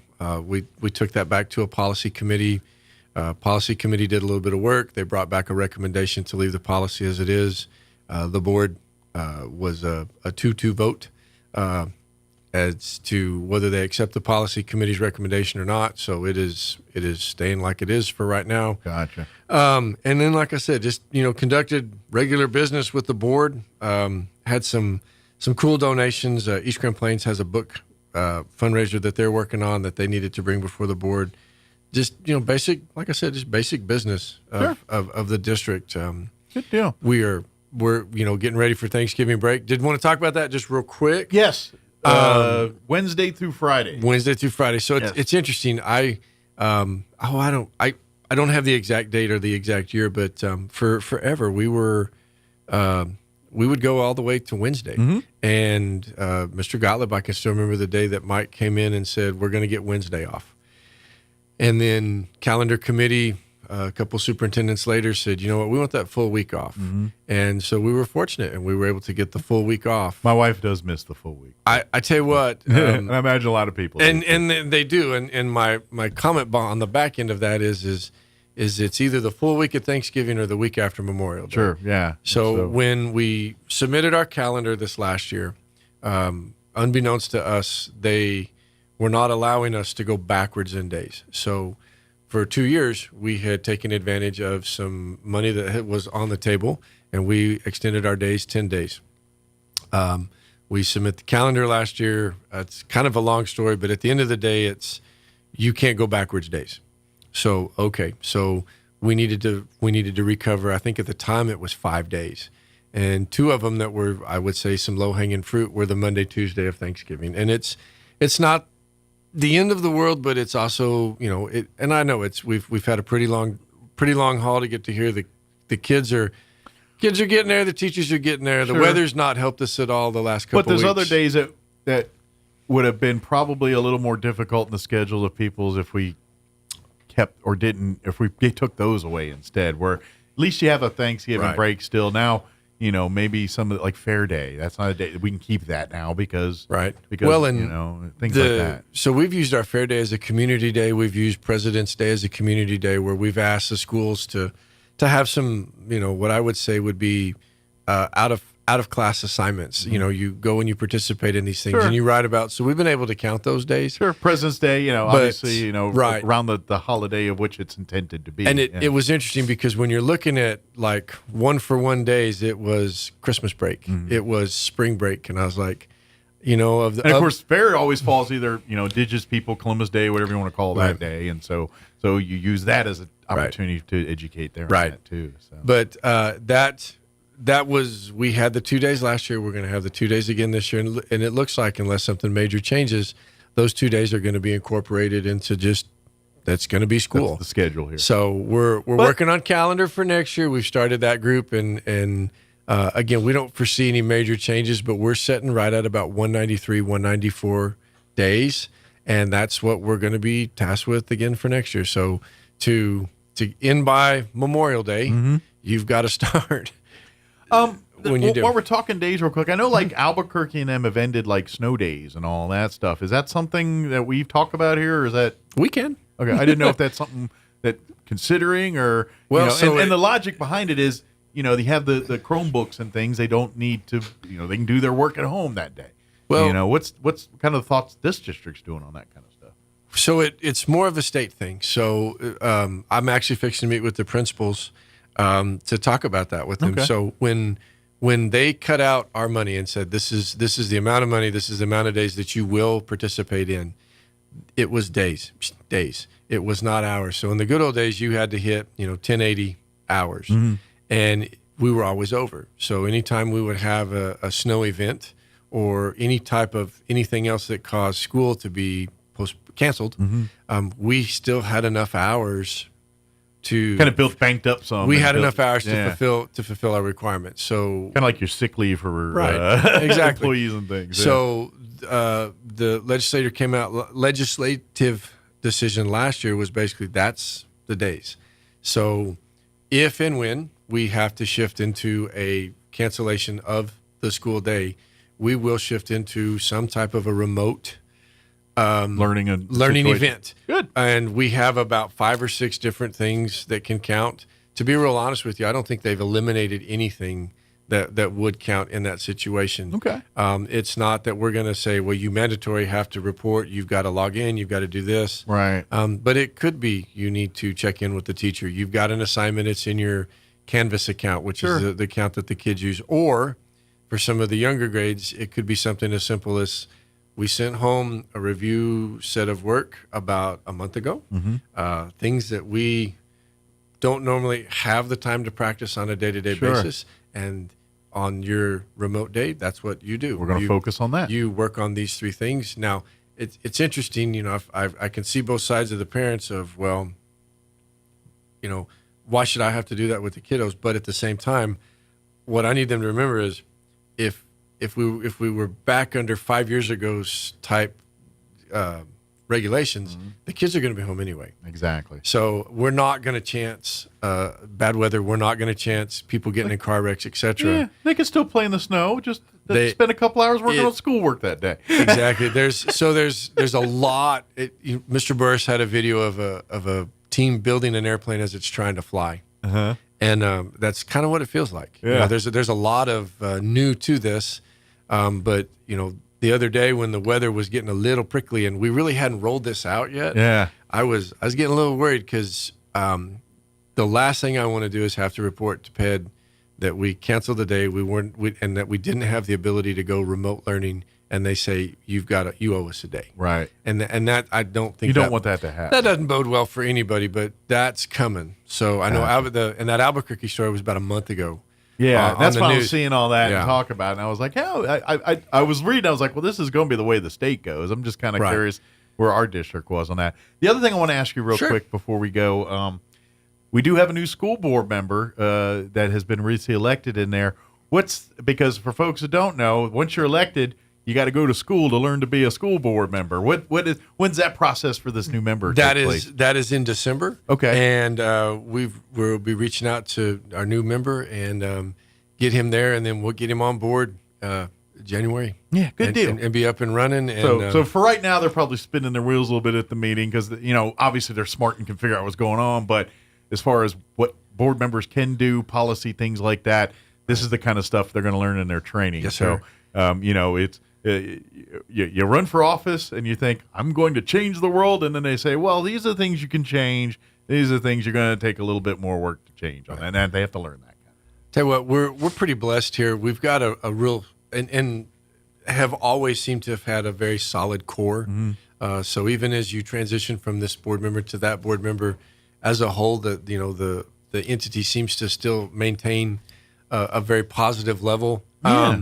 The trainings are really neat. You know, Yeah. they do those up in Albuquerque. They bring all of the new board members from the state up there, and they put a bunch of legal people in front of them, and they walk through. They go over all those things. Yeah. And it's again, thank you to anybody that would be willing to do that. Yeah, because it's a lot of work to be a school board member. It is. And we have some great people. We've had some people that just now stepped down, and to move on to the next thing. We're very thankful for their service and what they've done.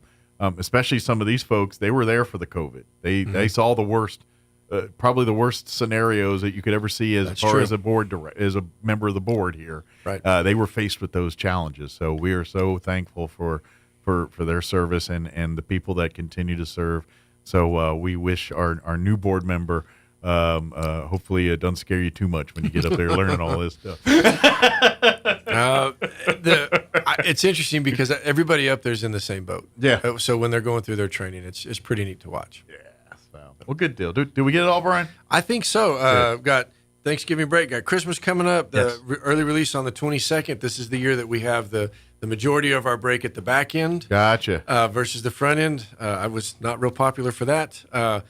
It's 6 one, half dozen of the other. I love the time afterwards. Yeah. But it does make it a little difficult for families that are trying to get. But again, I think people will still go ahead and make their plans, and then we'll be back at it in January. Absolutely. And semester 2, and we'll be talking about graduation for it. So I know.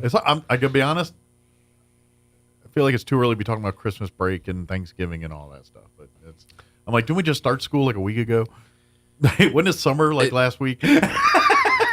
Temperature-wise, it might have been, and then I think that's the other part to the last couple of weeks. It's been a little wonky, and it's part of it. Kids and temperature. Absolutely. Well, yeah. Oh, my wife tells me it's rainy. She goes, "They're gonna be crazy today." It's like my wife's a human barometer now when it comes to the kids' mindset and when the weather impacts every time. My mother would always come home and say, "I don't know what's coming, but whatever it is, it must be bad," because the kids were a little off today. Kids and pets, they know the weather more than we do. So, as always, thank you, Brian. You bet. We'll see you next time. It is 9:56. Let's pause for weather. Quick break. Don't go away. Weather is brought to you by Big O Tires in Roswell. Big O Tires' biggest Black Friday sale is here. For a limited time, get unbeatable savings on tires, brakes, oil changes, and more. Stop into Big O Tires in Roswell today. I'm meteorologist Steve Hamilton with your Pecos Valley weather. We'll be in the upper 60s to low 70s for the afternoon high today. A little bit of cloud cover hanging around for a while, but we should get plenty of sunshine this afternoon. Overnight, just a few clouds drifting through, and we're in the low 40s. Thursday looks pretty good. Some sun and some clouds, and our afternoon high in the low 70s. Friday about the same, but it will be a little bit cooler with mid-60s. That's your latest forecast. I'm meteorologist Steve Hamilton. Now your Pecos Valley News Update. I'm Jared Cirillo. Street maintenance and improvements continue to take place in Roswell with more micro-surfacing operations planned for Thursday. The micro-surface will seal the top layer of streets on which other pavement maintenance has already taken place. So, work Thursday is scheduled for Barcelona Drive between East Elm and North Elm Avenue, North Kansas Avenue between West 19th and 18th, and North Michigan Avenue between West 18th and 17th.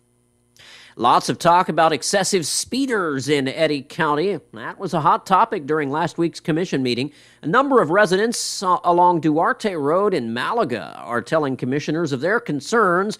They're asking for some help with solutions. Unfortunately, Sheriff Mark Cage described trying to catch the speeders as, quote, playing whack-a-mole, unquote. Public Works Director Jason Burns says he does not think speed humps or bumps will solve the problem. Often, he says speed bumps and humps create more of a hazard than anything. You're up to date. I'm Jared Cirillo reporting. On December 16th at 10 a.m., American Legion Post 61 in Roswell will be honoring our fallen veterans at Memory Lawn Memorial Cemetery for National Wreaths Across America Day. We invite you to join us in placement of the wreaths on the graves of our fallen heroes on that day. We also need your support by sponsoring a wreath that will be placed on a grave right here in Roswell. You can sponsor a wreath for as little as $17. To sponsor a wreath, volunteer, and to learn more about the great work of the Wreaths Across America organization, please visit roswelllegion.org today. Let's face it, guys, we're living in times where the truth is becoming more suppressed and censorship is increasing at an alarming rate, especially on social media platforms. It's Clyde, and I want to tell you about a safe and secure digital playground we put together just for you. It's aftermath.media. You get access to thousands of Ground Zero archives and podcasts, along with our private social media groups with your basic membership starting at only $7 a month. Each subscription includes tech support, access to the RSS feeds, along with our own chat room and Telegram channel. In addition, the premium membership includes research study groups, webinars, a document and movie library, a live video stream of Ground Zero, a monthly Zoom chat with me, and other bonus content.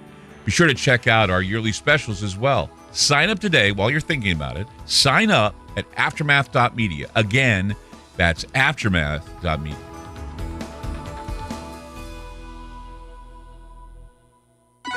Your home for Kim Commando in Roswell. 106.5 Roswell's Talk FM, KEND, Roswell, New Mexico.